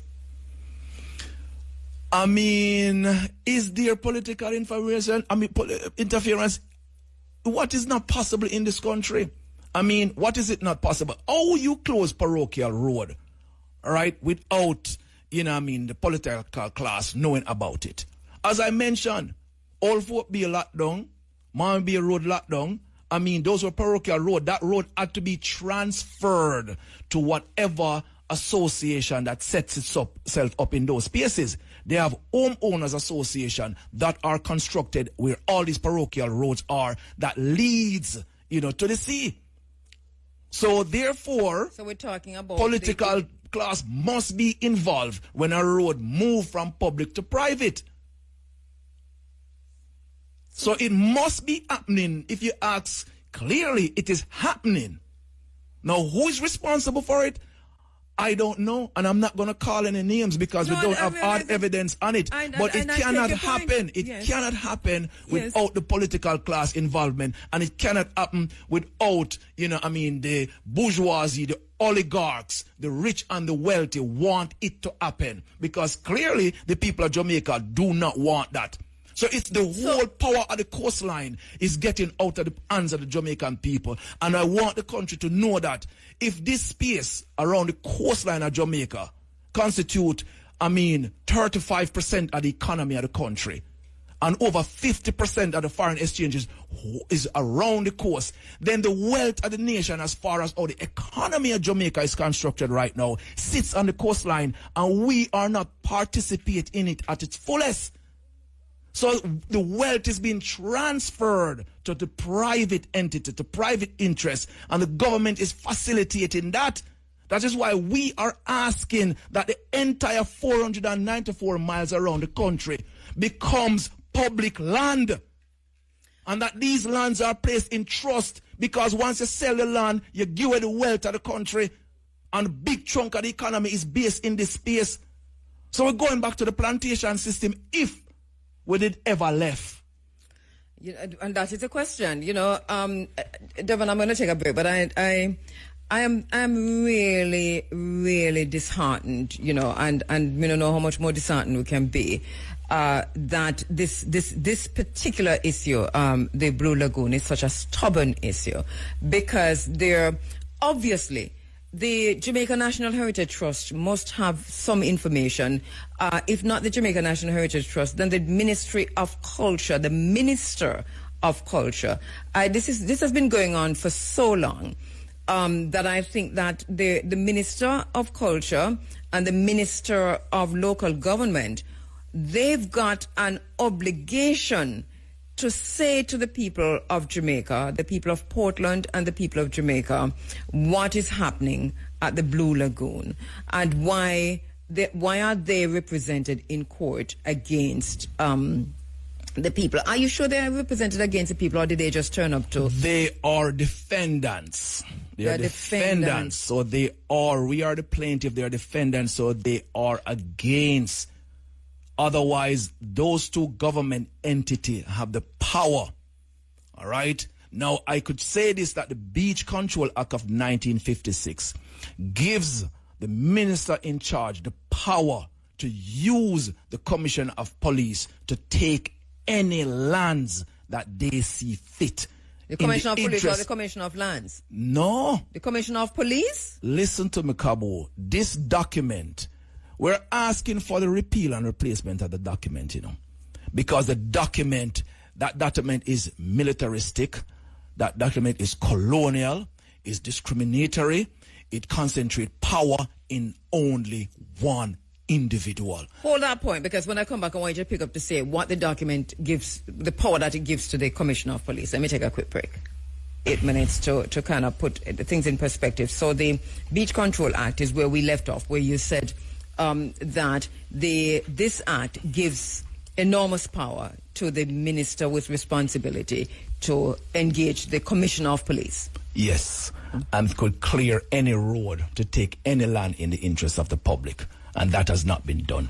While, you were on break, I was able to pull up one of the ATIs that we submitted to the Ministry of Local Government and Community. Ministry of Local Government and Community. I mean, in there, we asked for who's closing that road. The response, I'm going to read it on here. In response to your access to information requests for any meeting minutes or documents relating to the matter of employment of a private security company to close the parochial road known as the Blue Hole Road in Drapers, Portland, the Ministry of Local Government and Community Development has conducted thorough research but did not locate any relevant documents. Right? So we have been digging, trying to figure out the systems and the structures in place that are oppressing the Jamaican people, maintaining closure there, routing us over private land to access the lagoon. We are it's all been blocked. We don't have the clear idea as to who is. We have a lot of suspicion, and until we can figure it out, we cannot publicly say it's this organization and these are the people. But what is really transpiring in Jamaica right now, all right, is the transfer of the wealth of the country to the private class, the entire coastline. And it worries me, and it worries Jamaica, right? Because we have laws in place that predates the constitution of the country. The Beach Control Act is a 1956 law. It's protected on a saving clause. It predates the constitution. Therefore, it is superior to the constitution. And it just cannot be changed unless the political class decide to change it. And it is a 69-year-old law. And this law have gone through several different administrations, and none of them changed it. So the people of the country are suffering, right? Not only, from our leisure, but the economic, which is very serious economic justice. And we're seeing, all right, degradation happening along the coastline. The exclusion, this is empowerment. And we're seeing the neoliberalism and the neo-colonialism, where all the multinational corporations are coming in, buying up all these spaces, and further exclusion of the people of the country. And this should concern the nation, because this space is not just economics, right? It's how we use the space for our lives, our livelihood, our meditations, right? The therapeutics of the space, fishing, right? All of these things that are connected, why we live in between waters and we cannot access beaches freely in Jamaica. There's no reason other than that you're saying we're unworthy and we can't share the same beaches as tourists. I mean, how can we, the people, sit by and let that happen? This also, as you talk about the private sector, there's also another element to this, which is the black elite. The black boule, the black elite in Jamaica, the Jamaican elite, has somehow sanctioned and signed off on this also, because if you check their social media pages, where they're on the social media, and if you check the things that interest them, when they go to the beach, they are alone on the beach, and you can look for miles and you don't see anybody. And they post these pictures, and they have their friends and families coming from overseas, and they post these things online. So there's a class structure, a rigid class structure in Jamaica that continues to hold oppression in place. How we dismantle this is going to be up to us. Yeah. Now, so the question is, why do you think that the people of Portland, and I'm saying Portland now because I know Jabem is in almost every parish. We have done that too, where you go to every parish. But why do you think the people of Portland, in this particular case, have not risen up, that their voices are mute, more or less. Why do you think there's no interest apparently no interest from the people of Portland? I would not say that there's no interest from the people of Portland, right? I mean, there's a lot of education that needs to be done within communities, and we're doing that now. Because a lot of people, they feel powerless. All right, and they're powerless because just the way our governance is structured in Jamaica. One of the best things they could have done, all right, for this whole constitutional process is just change the way our government is structured so the people have a voice. The people don't have a voice. So the people cannot directly influence, systems that oppress them. All right, there is fear and there's perceived fear. I witnessed that firsthand in Sanko Bay yesterday, all right, when police shake down and harass a brethren right before my eyes in a way that the brethren was rattled, that he cannot be seen in the water again in our boat, all right? Yes, sir. And the threat of arrest, all right? So when the youths them go in these spaces, the militarized class that is existing right now, space is threatening them. The youth them fear. I know, and I have concern. I want to put this out there publicly right now for my Blue Lagoon Alliance members. I don't want no state actors and no private actors pressure them, because they are now joined fully in the fight to protect the Blue Lagoon, not only for themselves, but for Jamaica. The Blue Lagoon Alliance is part of this fight right now. And they have been operating in there for many, many generations. And we have asked Jamaica to help us to protect them and their livelihood, because fire is going to come at them, because now they stand up against the system of oppression that push them out and promise them things in 6 months and they never see it. And if we never stand up, they would have never seen it down there. They're all licensed and registered to do their rafting and waiting, and they're not unleashing that in the space. How can we get the Beach Control Act repealed and replaced? How that? Political pressure. You have to come in with what's going on. Jabem is leading this fight. You have to join up, sign up. When we have a marches, them. Come out to the marches, them. Right? Tell your MPs them who you have vote for, who are run now in at this time, and I tell yourself you vote for them. Tell them you want this act to go away, and you want an act that comes into place that gives us moral and legal rights to all the beaches in Jamaica. All right? And we need to make them public lands. You, the people out there, must tell your political representatives, them, your MP, them, that they need to move this law out the way right now. So we have to organize and centralize and join up in the fight. That's what we want the people to do, because it must be done through the administration. So one of the political parties, them, must do it, but we have to force them to do it. Let us join forces. Let us unite and get this done. And this is the best time, because election near. Thank you so much, Dr. Taylor, Dr. Devon Taylor. Listen up. 223-5154. All right, we're trying to get our next guest online, and I'm not sure.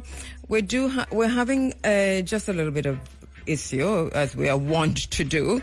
Dr. Oluwatomilayo, she's going to pronounce that properly for me, Biwaji Edokpa, and just Dr. Tomi Biwaji, highly experienced pediatrician with a passion for providing comprehensive medical care for children and adolescents.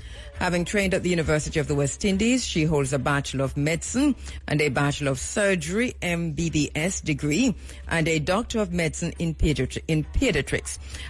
With over a decade of experience in the medical field, Dr. Edokpa has developed a deep interest in several areas of pediatrics. She specializes in cardiology, developmental pediatrics, pediatric dermatology, breastfeeding, sleep training, and picky eating.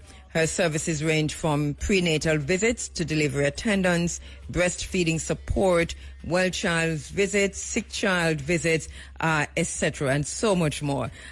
She has a holistic approach to patient care, and she is also now based in the United Kingdom, where in addition to being a pediatrician, she is now also studying psychology. We are trying to get her up on the board. Let me see if she's hearing. Kabu. All right, I'm hearing her very well, actually. Okay, that's perfect. Yes, just check and see if you're hearing her outside. Dr. Tommy, I'm not quite sure what's happening, but we weren't hearing you on cue, but we're hearing you without cue. So that to me is good enough. I think I'll hear in a while though. So how are you doing? Okay, perfect. Good morning. I am fine, thank you. Thank you for having me on the show. I just want to clarify something. I'm actually studying clinical dermatology. Oh, goodness. There you are, because it's not even there. Listen, you're very low. I'm not quite sure why, because I have you turned up as high as possible. So if you could speak up, are we hearing okay? Just speak up a little bit for me, Tommy. We'll be okay. Right. It's just very low, and I'm not sure. It seems as if we're having a problem with our system, but we should be able to. Yeah. I'm also getting a feedback from her now. Did you put it on hands-free? Can you hear me better now? Yeah, that's much better. That's much better. Okay. All right. So let me just let our listeners know that Dr. Tommy is a daughter of Dr. Tunde Biwaji. Dr. Tunde Biwaji is a brother to this program. We know him very well. You all know him very well. So let us welcome our little sister, Dr. Tommy Biwaji, who will be talking to us about so much more. I didn't get a chance to publicly said to you, but I did speak to my dad, that condolences on the passing of your mom and the work that you're all doing, because now you have built a center literally to honor her. And that center is providing services to so many across Jamaica. Tell us a little bit about the center before we go on. Okay, so our medical center is called Bola Health. We started it, as you said, in honor of the matriarch of our family. And, matriarch is very important in our context as Nigerians. And she took that role very seriously. She was a mother to everyone. So anyone that met her in her role as a senior director in the Jamaica Library Service, she brought them into the family. And she always had this dream of us each using our unique gift to start a medical center. And, when she passed, we said, this is the time that we need to start this center in her honor. And our goal, and, based on our tagline, is that it takes a village. So we are saying Jamaica is culturally multi-generational families living together, supporting each other, and we want to be the village that supports that community. And what services are offered there, and where exactly is it, or can we access those services? Okay, so we currently offer pediatrics, pediatric home visits, play therapy, counseling for adults and children, applied behavioral analysis. Our goal with those services is that a lot of childcare is spread around, especially Kingston. Families have difficulty accessing one place that offers all these services. And so we wanted that to be available here in our medical home. Mm-hmm. We also offer nutritionist, a lactation specialist, dentistry, general medicine, general practice, immunizations, pediatric surgery. We have a sports medicine service, including a sports medicine physician, sports psychology, physiotherapy, general and pediatric orthopedics, and we have dermatology as well. Mm-hmm. Especially sports medicine is dear to my heart. Mm-hmm. Because we have a lot of student athletes who, they don't know their health status. They don't know their risk of cardiovascular disease. They don't know if anything could happen to them on the field.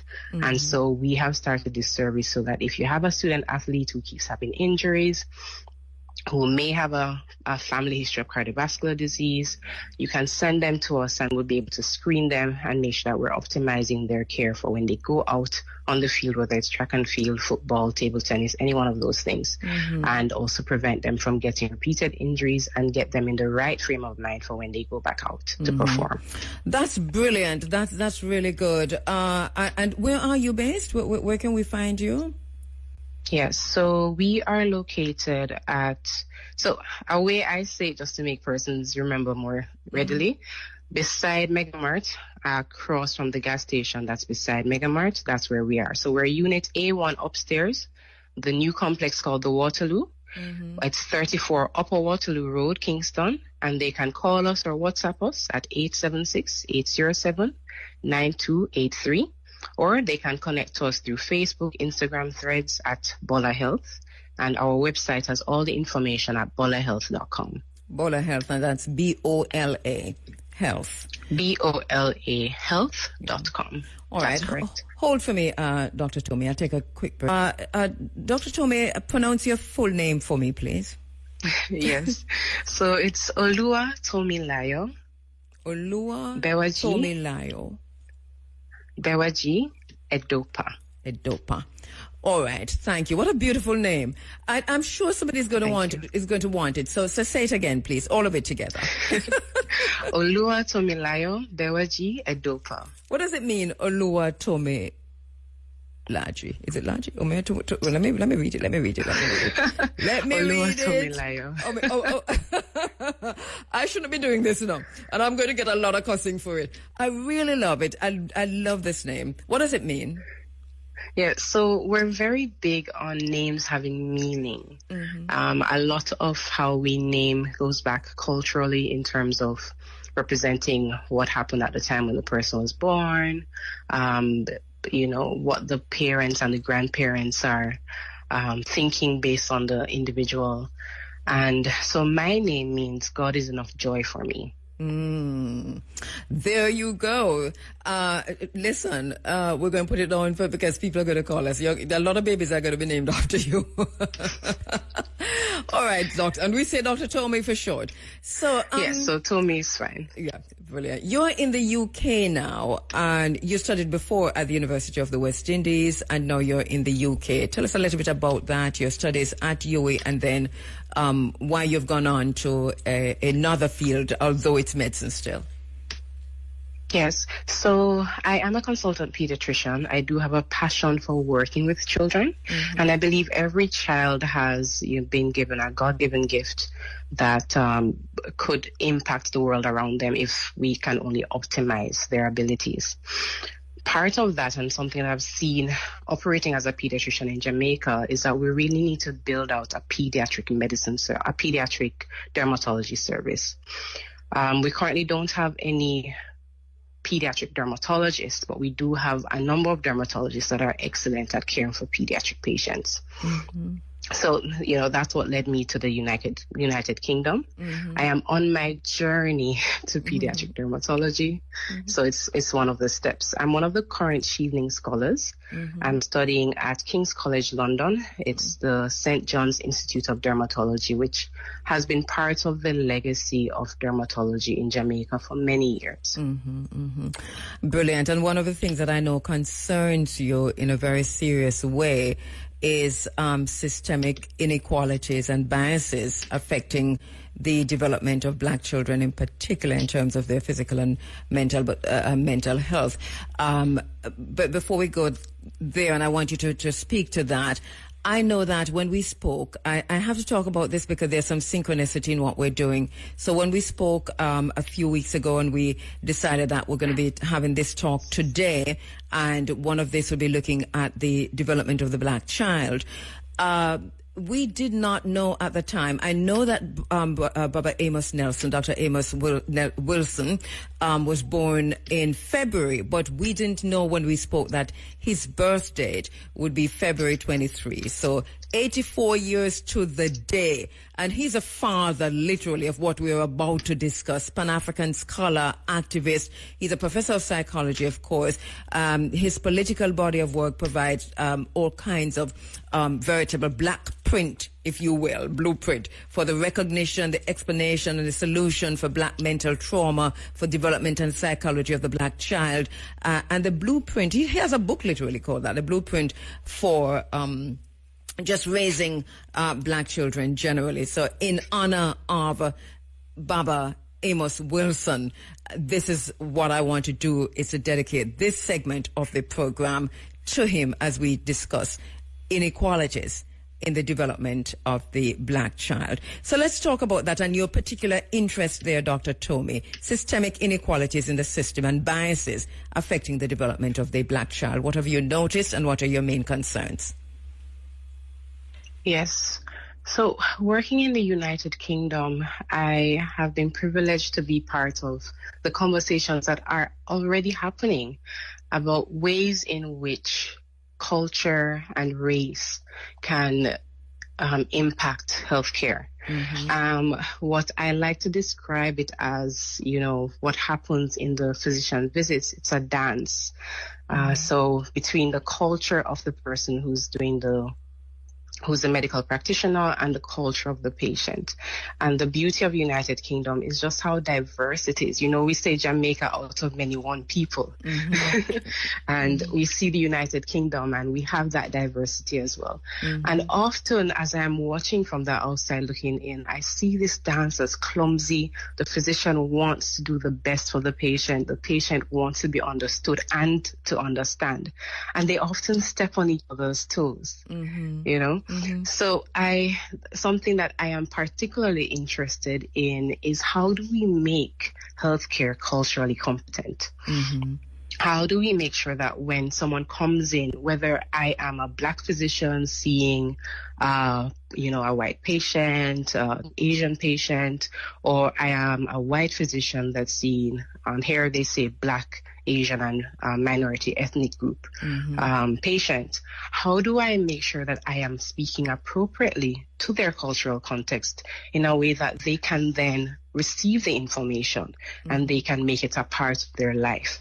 So there's a lot of conversation that's happening now in the UK around that. A lot of research that's being done, as well as funding that's being provided, as well as just, debates that are happening in how can we make healthcare more culturally competent. Because we find actually that when immigrants come to the United Kingdom, they're coming healthier, they're coming younger, and for the first 10 years of being here, they are actually healthier, they're actually younger, and they're accessing healthcare less. So their healthcare needs are less, they're costing the healthcare system less. And the question is, how do we keep that? How do we maintain that? So what I think go ahead. Yes. I think it boils down to ensuring that we have persons within the healthcare system who understand cultural context. I'll give you an example. It's just a funny one, but a black person, she has her weave in and it's hurting, it's itchy, so she's patting her head. But the nurse who's seeing her says, refer for psychiatric evaluation because she doesn't understand why is this person patting her head over and over as we're speaking. And then, a black nurse comes in, sees the request for psychiatric evaluation. This is a pregnant woman, so this now has implications for not just her, but for the child. And then within a few seconds of seeing what's happening, says, no, she doesn't need a psychiatric evaluation. She's just doing something. Yes. But Dr. Tomei, this is, I know we laugh and it's funny, but especially within the context of the UK, this is pretty serious because so many black people, women, children, are referred for psychiatric evaluation and sometimes treatment when the problem is, as you're pointing out, cultural. Right. I've actually seen repeated just they do studies within communities, and they do studies among specific ethnic groups. And repeatedly what they are saying is, when I speak, I am being told I'm being difficult, for those who are Black, and for those who are Asian, they're being told that they're overly anxious. So it's a kind of an implicit bias that is often not recognized by those who are demonstrating it. To the point where here the Marie Curie Institute said, we want help, we need help, we have bias, and we don't even see it. So it's not that there's a complete lack of awareness of the issue. It's just we have to start taking steps to ensure that we are actively addressing it. And these steps have to be measurable. So some of the initiatives that have been started based on a number of incidents that have occurred, maternal mortality rates during pregnancy, newborn mortality rates. There are no measurable, achievable goals. They have committees that are not meeting, or if they meet, it's very infrequently. And there's just no end point. Like, what are we trying to accomplish with all this that has been put in place? So it is very serious. It has significant implications. I mentioned the maternal mortality rate. It's almost 4 times higher for Black persons in the United Kingdom. For Asians, it's almost 2 times higher. And, this is even when we control for other factors, because persons will say, okay, no, they have more illnesses. But even when you control for illnesses, we're still seeing this disproportionate increase in mortality rate. Do we know why? So the discussions that are happening are suggesting that it's a lot of the implicit bias, it's a lot of the expectation of difficulty. So, if someone is difficult, you don't want to relate to them, you don't want to go to them. So you're not monitoring them as often. But do we say implicit bias as opposed to racism? Because we know that one of the most racist countries in the world is England. Is the UK. So there are reports that are looking at racism and that acknowledge, even within the government, they acknowledge that there is an element of racism there, but they are not able to quantify it. And I understand that it's difficult to say how much of what is happening is racism versus how much of it is just a lack of cultural understanding versus how much of it is just multifactorial. So the end point that they repeatedly come to. Biwaji, and we're looking at the development of the Black child. We're looking at quite a few issues, though, including implicit bias and racism within the healthcare system and the impact, the quality of care received by Black children and families. That has the impact of that on Black children and families. How does that differ then in where you have structural violence in hospitals and in healthcare systems? Dr. Toomey, say, for example, in Jamaica, where you do not expect racism, but there are still discriminatory factors. What's your finding there, if any, or your own thinking on that? Within our Jamaican context, some of it boils down to just lack of access to resources. I mean, internationally, Jamaican physicians are recognized as being excellent. Persons readily accept us into their programs. Persons readily accept us into their their hospitals, their private medical centers, because the training in Jamaica really is excellent.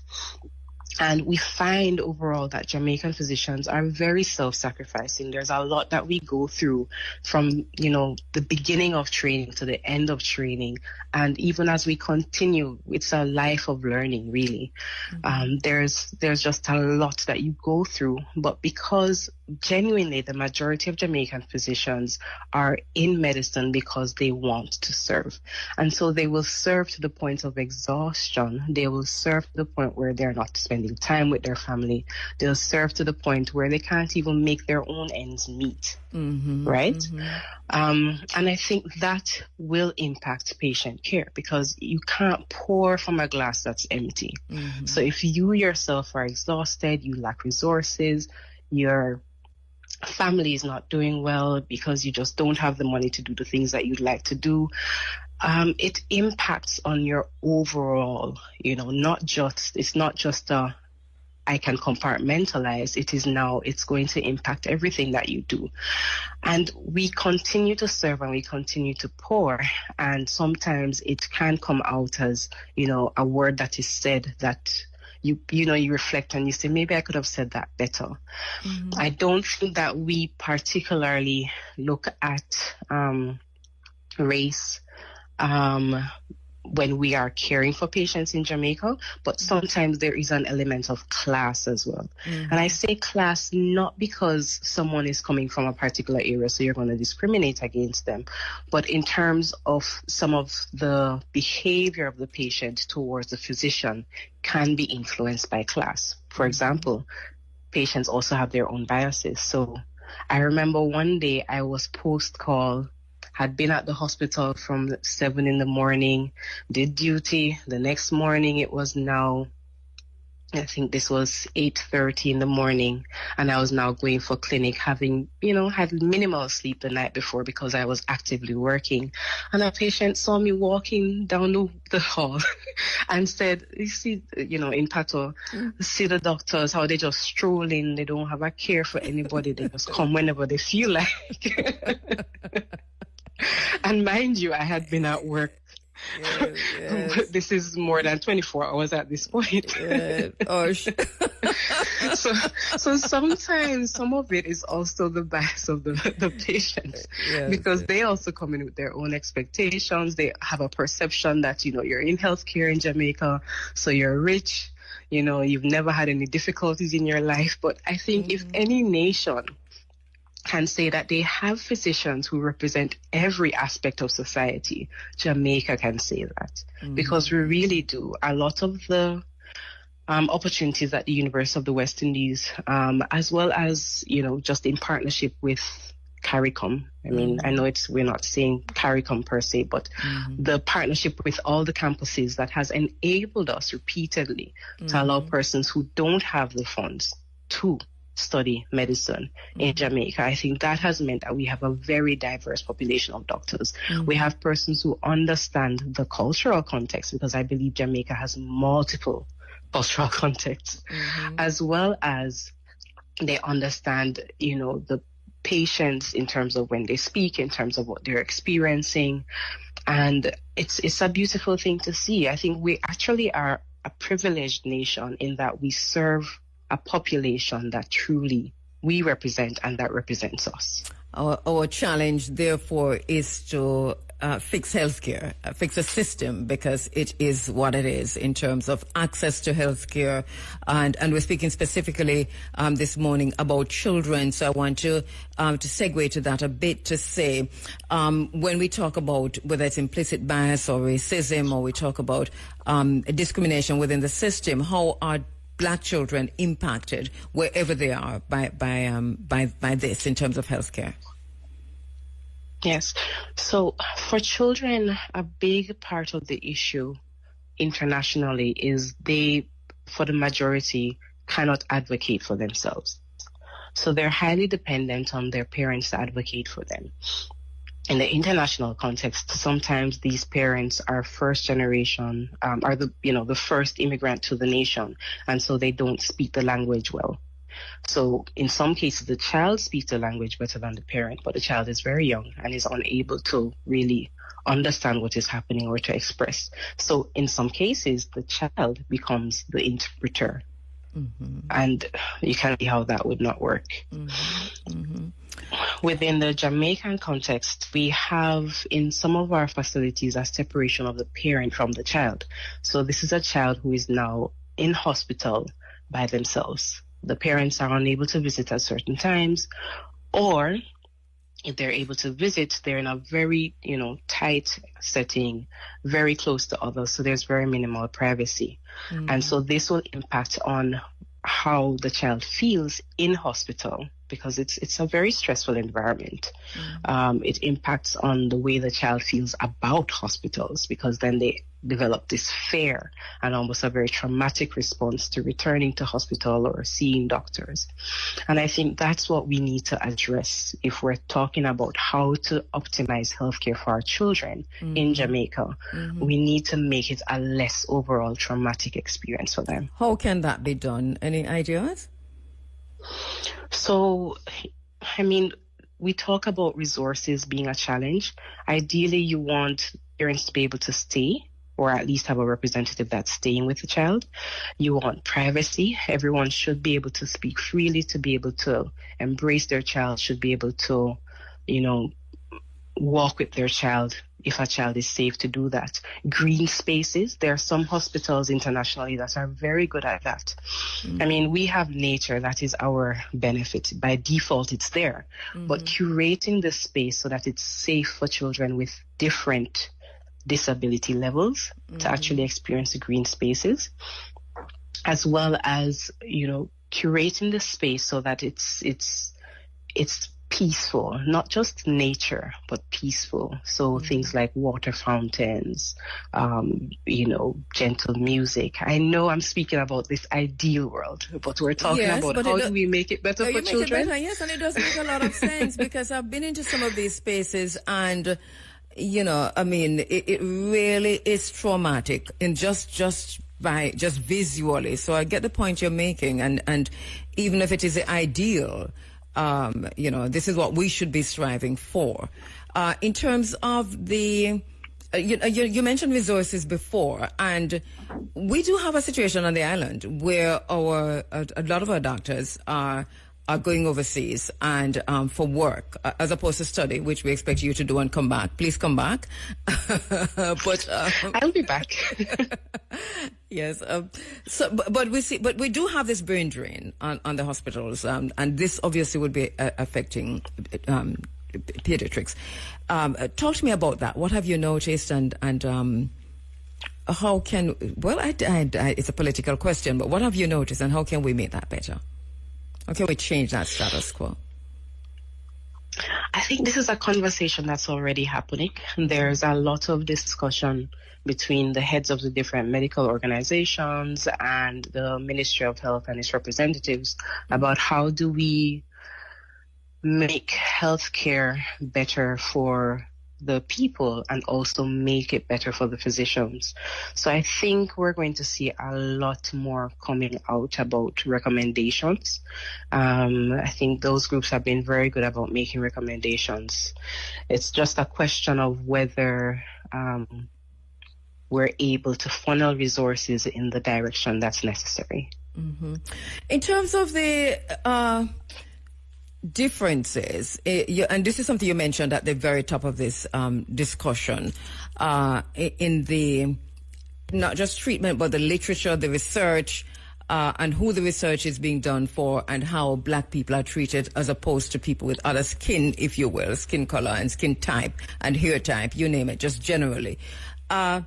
What within the system, and we know that there are two books, for example. One talk about medical apartheid. There's another that talks about, how the globalization of the European psyche has been literally pushed onto the medical, medical field within the developing countries.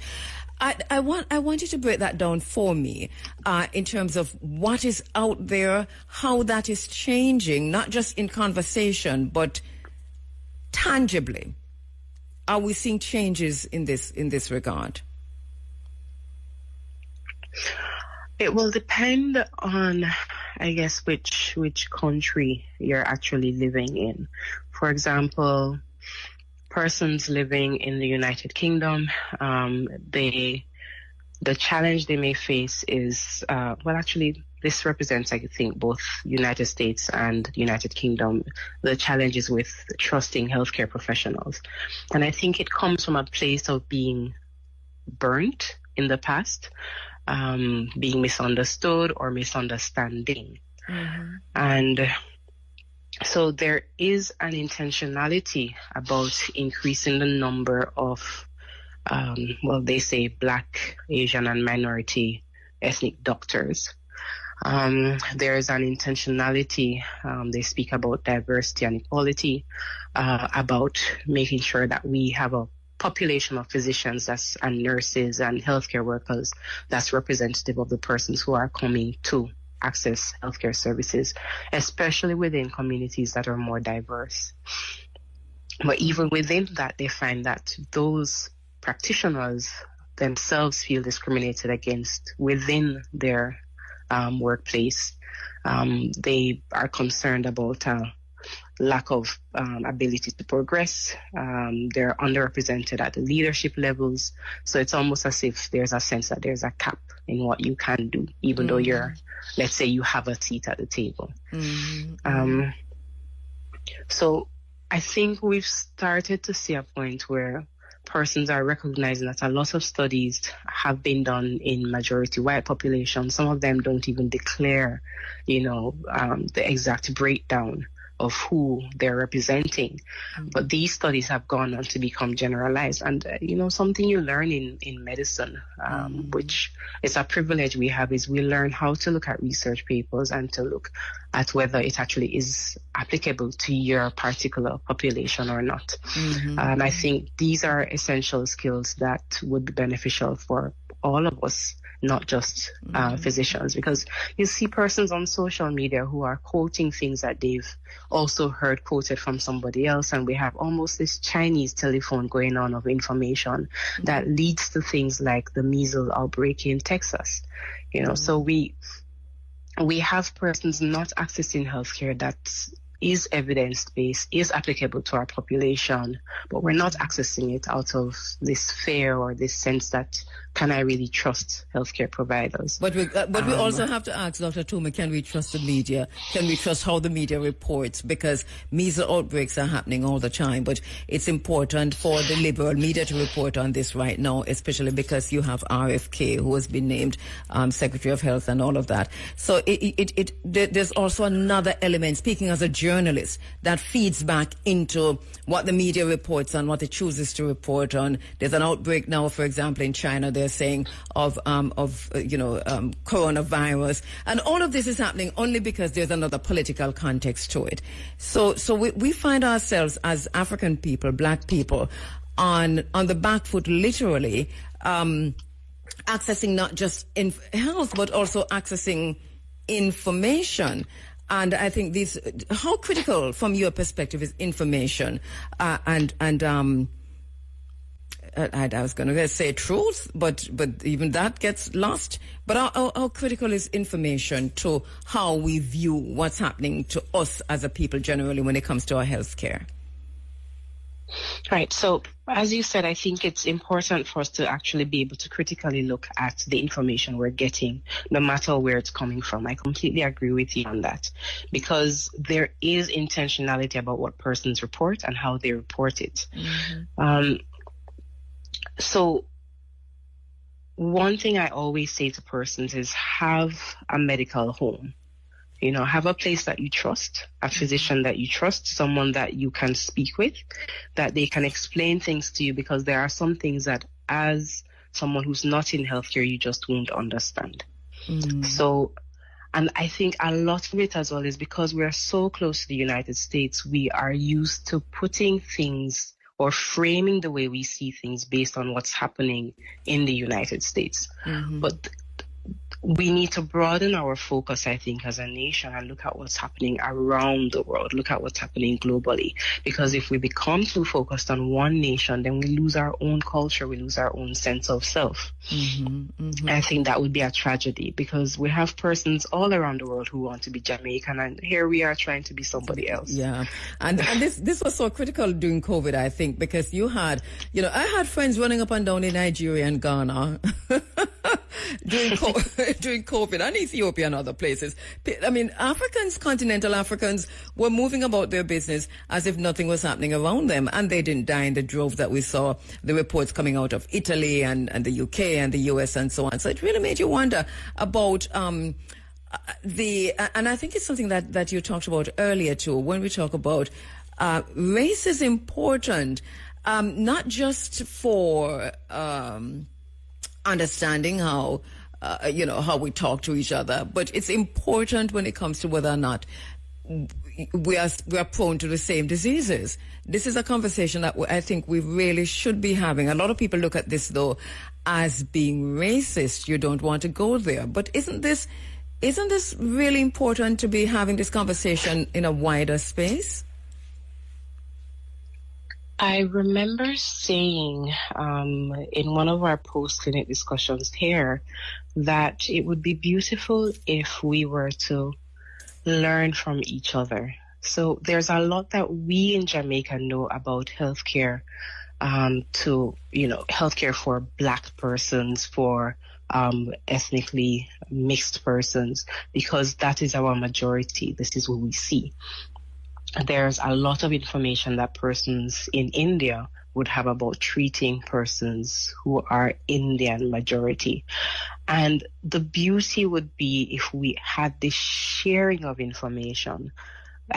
There's an example where a particular condition was affecting some of the Indian population, and then they came to the UK and the doctors were now trying to figure out how to treat, but this information was already available in India, if you get what I mean. So I think we're at a point as a global community where, yes, sharing of information does take place in terms of conferences, in terms of persons traveling to study in different countries, which I'm benefiting from now. But I think being intentional about that sharing of what is happening and how to treat and how to investigate specific to online. Dr. Tomei, before we go on to the language of healthcare, which I know is something you're also concerned about, in terms of Jamaican children, I know you've been in the system as a consultant. What are some of the major healthcare issues that Jamaica's children face? I think one thing I want to bring out for the purposes of the interview, I think that we don't discuss often enough, is just if you're concerned about your child's development, then bring the child to your pediatrician. I think a lot of healthcare for children takes place in general practice, in public healthcare, but we need to spend more time actually going to the pediatrician, having them assess our child's developmental level, and then they are the ones that will refer on for additional investigation, additional support systems as needed. I think a lot of the time, especially with speech, we have persons who will just say, everybody in the family takes time to speak. But this is one of the things that we look at and say, okay, do we need to do additional screening? Do we need to have them do special tests? And when I say tests, these are things that are very child friendly. So we play with them, we talk with them, things that you would look at it and you wouldn't realize that an entire assessment is happening. But don't just sit down and watch your child and say something seems wrong. If you are concerned, then it is concerning. That's what I believe. Because you're not going to have any peace about the matter. And what about the school? And you very well may be correct. And what about schools in this regard? Sometimes things are picked up in schools, learning disabilities, stuff like that. But it seems to me, and I've been asking questions about this, that there isn't anything necessarily in place to refer on the child. I know micro practice had something before, and they probably still have that. But it seems as if a child can fly under the radar. The teacher might observe something, but nothing is said or done. What do you think should be the role of the school in this regard?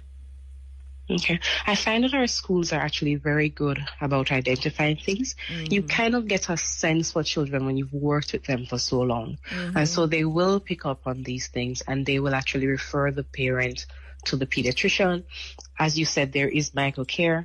Sometimes this process takes time. So that is why I say once you have a concern, once you recognize that things may not be going as they should, or this particular child is not like every other child I see in the community or in the class or my other children, start the process, because the sooner you start the process, we find that early intervention makes a big difference. And yes, we have limitations in terms of support services. Some of the great initiatives that the ministry has put in place is having shadows for students in school. That's someone who helps them to one, to be able to focus in class, but also helps them with their the work that they're doing, and is a one-on-one guide to support that person. And that is something that you can apply for once you have gone through the process of having your child assessed, of establishing any necessary diagnosis. You know, these are services that you can access. You talked about speech just now, but for the parent who's listening, and obviously this is people are learning as we talk, so it's always good. What else can you look for to say, okay, so let me check this out? Because you talked about speech, that sometimes you notice the child is not speaking, and you say, well, you know, her great-great-grandmother never talked till late. But you're saying, no, don't wait. Check, because it might be something else. Precisely. What are some of the other things that you could look out for? So we look at milestones in terms of gross motor. So when did the child sit up? When did the child walk? Fine motor, how is the child holding things? How is the child using the fingers? Language, which is where we talk about what are they understanding and what are they expressing, as well as social. So in terms of gross motor, a big one for us is a lot of Jamaican children walk early. So if you realize that your child is getting to 15 months and not walking, then usually in our population, that's cause for further investigation. In terms of fine motor, if you find that they're not able to, do the simple things, hold their bottle, hold the crayon, if they're not coloring, I mean, you know how children color. It's going to be the zigzag, and then eventually it becomes circular until by 3 they're able to draw the circle for you. But if they're not doing any of that, then definitely take them to the pediatrician.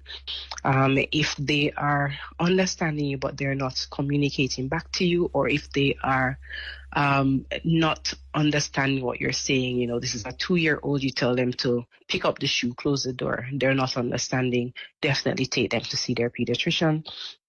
And if socially you just realize that they're not actually interacting with other children, your child has got to 3 years old and other children just seem like objects that they move around, or they, push away, or they're not responding to you. There's that back and forth is not happening, that looking at each other for, yes, children look for affirmation. So looking for affirmation, pointing out things that are exciting, then definitely you should take your child to see their pediatrician for assessment as well. And breastfeeding, let me look at that quickly. I'm of the opinion that Jamaican women, up until a few years ago, were pretty good at breastfeeding, understood it. The message seemed to have gone out pretty well through the advertising and otherwise. But your own perspective on this, are we changing? Have you seen any cultural shift, considering that we are now consuming American culture?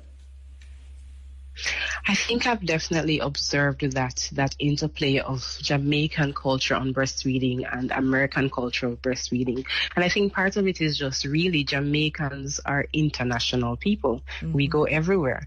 So there will always be that variation in terms of belief, in terms of practices based on experiences. We all have lived experiences that impact and guide the way we behave.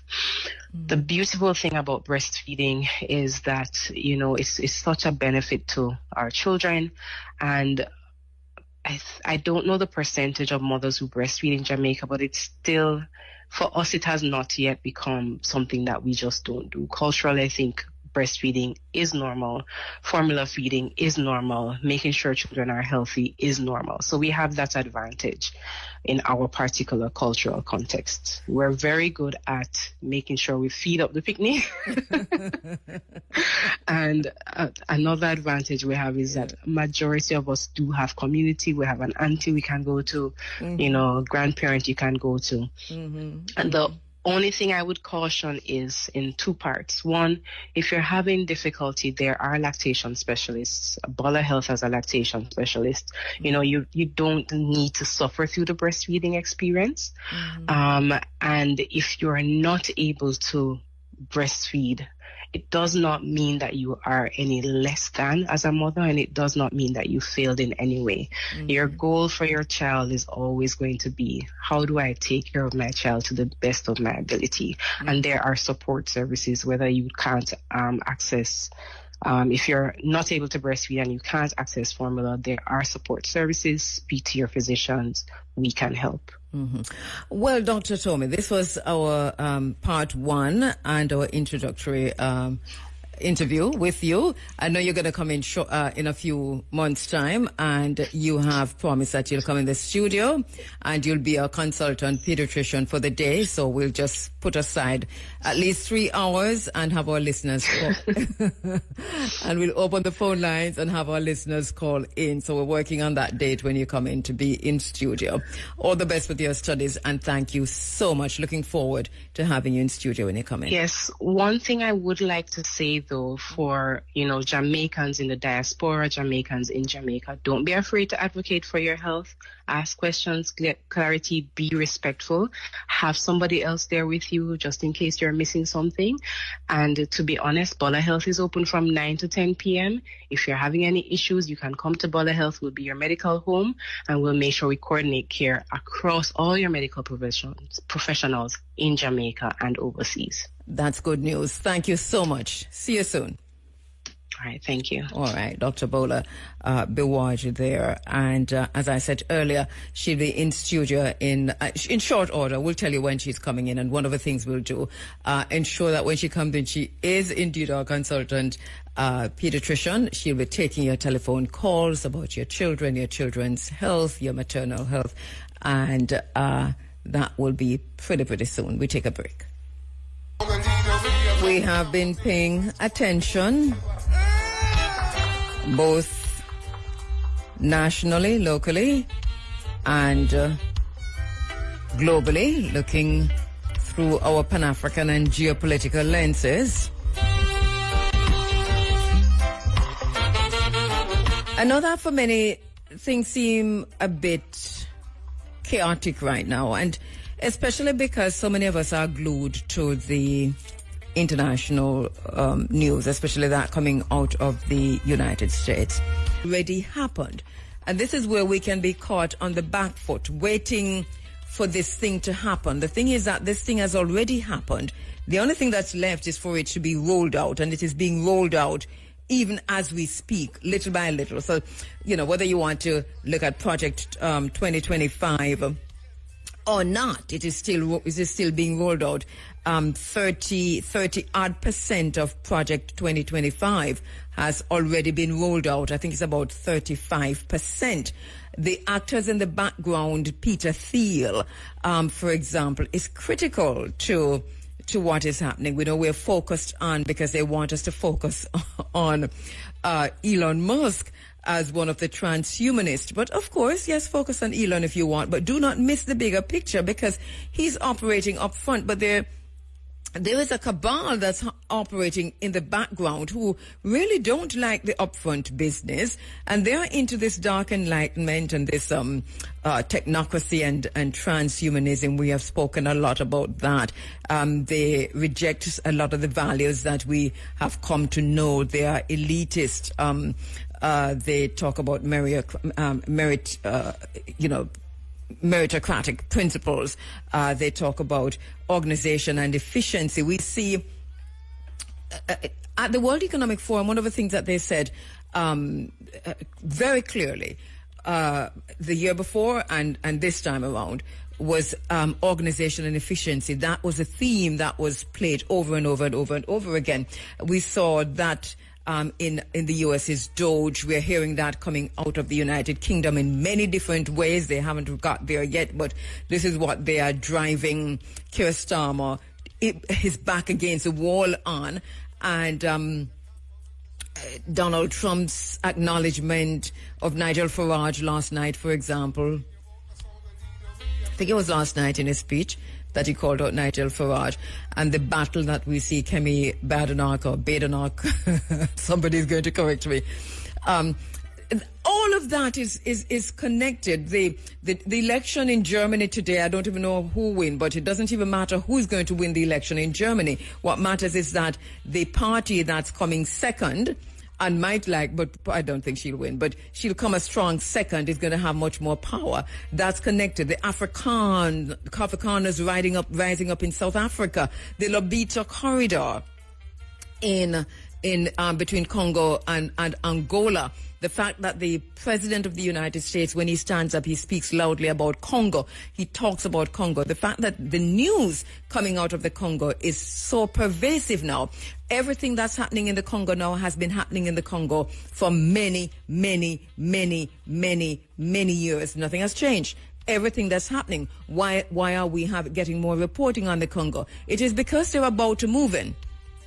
And however they're going to move in, it's going to facilitate them the Lobito corridor to a greater extent, but also to take that Cold War between themselves and China to the continent of Africa in a more serious way. Remember, China is situated the China settler colonialism in the entire world on the Angola model. That's the reason for that. Angola, it's the same region.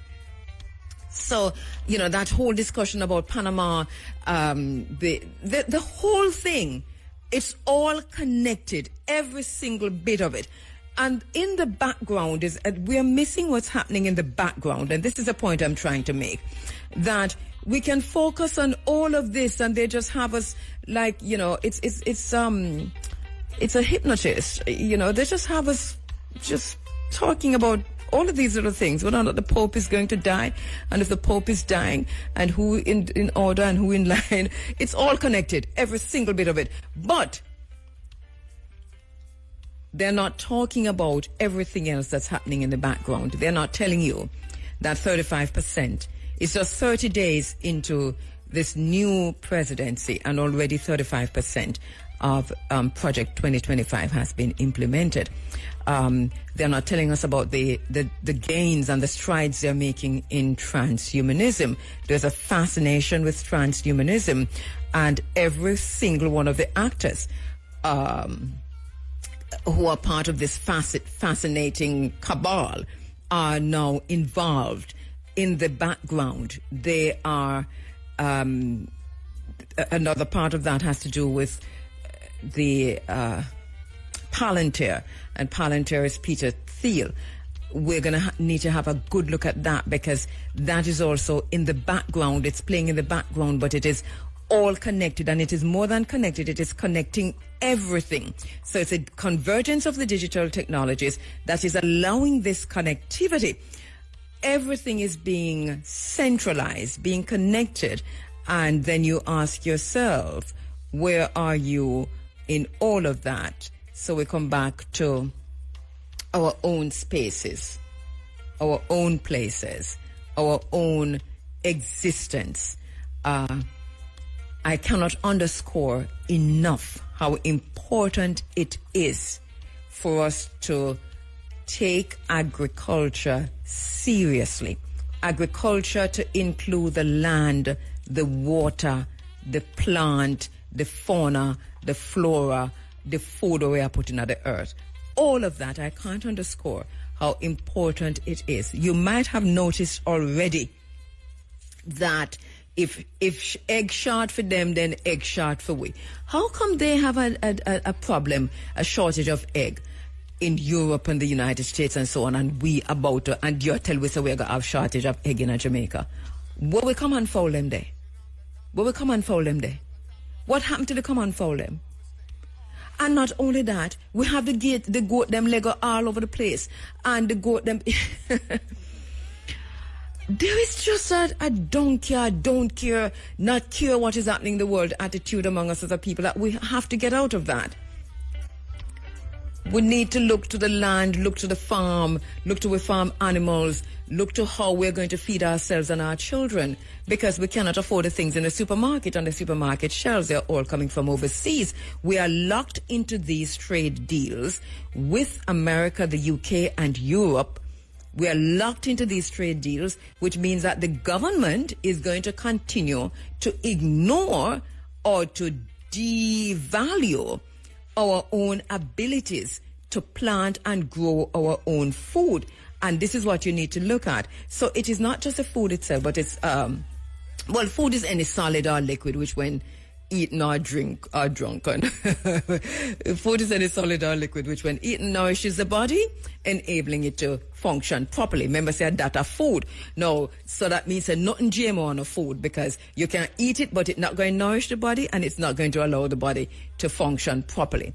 What I am saying, because of what's happening in the background, because of Curtis Yarvin and Nick Land, and because of Peter Thiel, enough name we not hear, enough people we not hear about, because of Paul Dans and Kevin Roberts and Roger Savino and Russell Vought. Do you know the name Russell Vought? You might have heard it once or twice. He's a founder of the Center for Renewing America, which is part of Project 2025's advisory board. He is considered one of the architects of Project 2025. Well, you might have heard his name and you're not paying attention. When Donald Trump just recently said he was going to dismantle all of the federal agencies, he said that the way they're going to reconfigure them, all of them are going to be falling under Russell Vought. So you hear the name Russell Vought and you're probably just gone with your business. Well, he's an architect. He's one of the architects of Project 2025. They're not joking about what they're saying, A lot of people are saying, it's not going to happen. They're doing what they're doing. So we have Stephen Miller. We have Donald Trump, of course. We have J.D. Vance. We have Peter Navarro. We have Kent Lastman. These are names that when you hear them, you're supposed to lift up your head fast and look at, see how they're involved in what is happening. There have been some breakthroughs in cybersecurity, some transformative technologies, and significant strides have been made in quantum computing. And this is not just in the US, it's also in China. All of this is making it possible for what we are not paying attention to.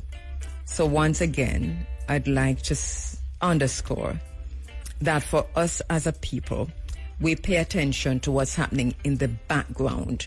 What's happening in the background is surveillance, is an Orwellian dystopian existence that they're about to roll out. It is surveillance like we have never seen it before. All of this is being coordinated to a large extent. A lot of this is being coordinated to a large extent by Peter Thiel and company. Pay attention. So this, in church, them used to call it the one world order. Well, remember me tell you, it is what it is. We can lose focus because they're really doing a puppet dance in front of us. And we are... I spoke a few weeks ago about future shock. And future shock is a real thing. So much happening around us that we can't see the beast. Palantir is a beast. And I'm not even saying this, the way Christians say it. But Christians can use it too. Palantir. It is not just another data company. It is a neural network of the beast system. It is integrating AI-driven surveillance, predictive policing, and total information control into a single dystopian package. Peter Thiel is at the center of it. The reptiles are also showing themselves. This is where we're heading. This is what is happening in the background. Palantir is what is happening in the background. Why is it that they're not talking more? We're not hearing more about Palantir. Why is it we're hearing about immigration and Cuba and Panama and Ukraine and Russia and all of that? What is happening in the background has always been happening. It was handed over from Biden to Trump. So that is, they've said there's always there's a name for it, but there's a system that's always running in the background. It's running in the background, and it really is a beast system. It involves this 100% surveillance, but it also involves, as I said, the beast system, but it also involves transhumanism.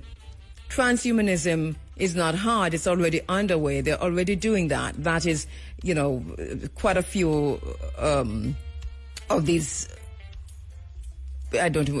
human people, machine are already out there.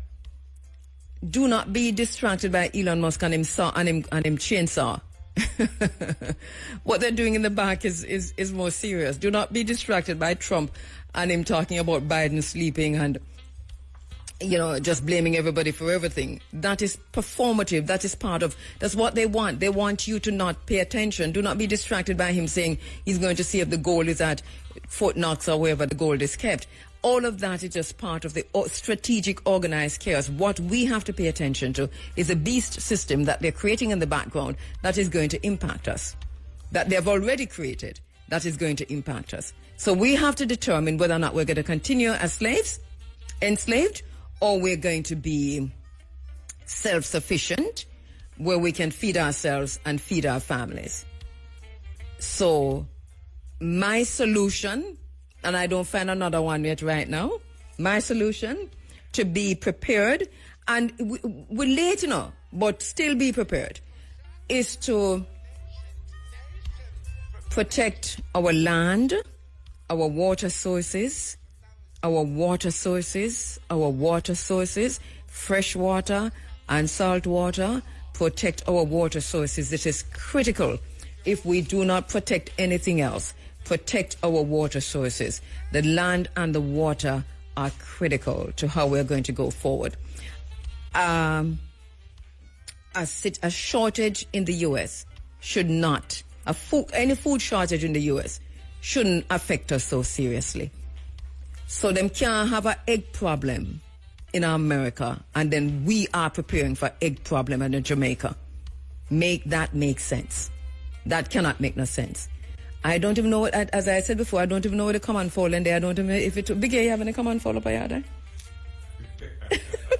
Because you never know, you might have one and then or two. I live in a high-rise complex on the 14th floor.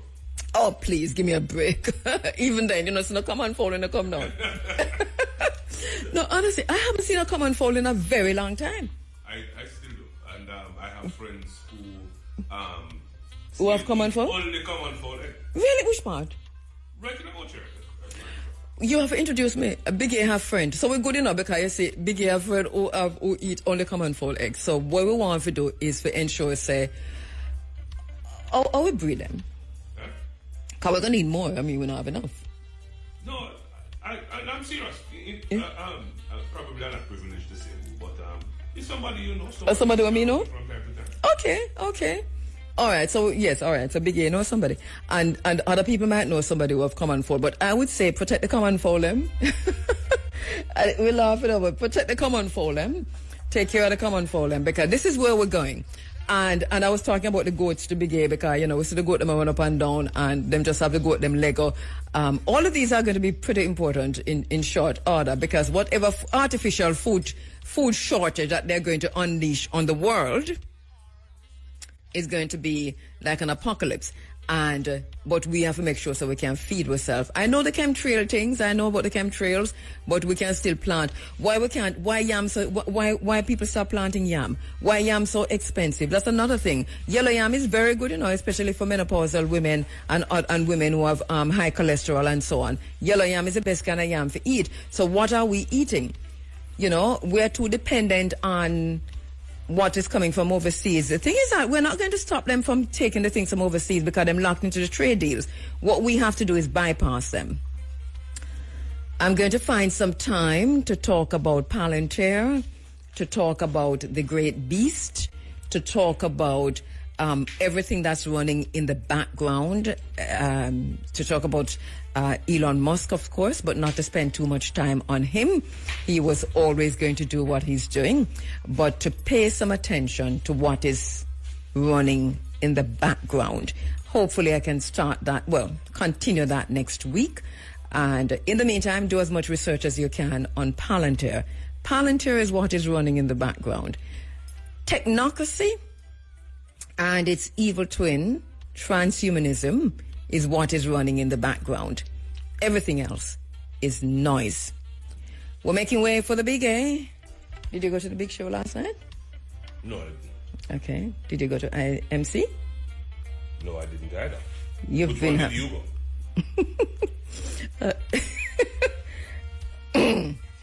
I'm just going to wrap up now. Me not gonna with big A. I mean, I had a lot of funeral things. You're not one. Yeah, I had a lot of, not family, but friends, close friends. And then I had my father's memorial yesterday. Oh, wow. Mm-hmm. So we're kind of busy. We're kind of busy. Mm-hmm. So we never did do no partying. Right. You know, Son heard us asking for thing the last week, and she actually reached out to him. Okay. What the song you played last week? Keep Rich. Mm-hmm.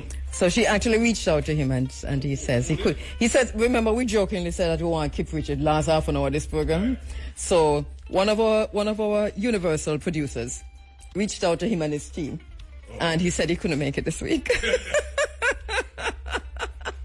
So hey, Sunshine, good morning. What am I forgetting now? Arthur texted me before me sign out. What it is that because you're calling me on air, so that means me need to look at something. And okay, I'm not quite sure. All right, 2 minutes after 10 o'clock, the Big A is inside the studio. This is how we're saying goodbye for today as we make way for the Big A. My name is Kabu. Thanks so much for listening. Thank you to everyone who participated online and on the phone lines. Thank you so much. See you next week.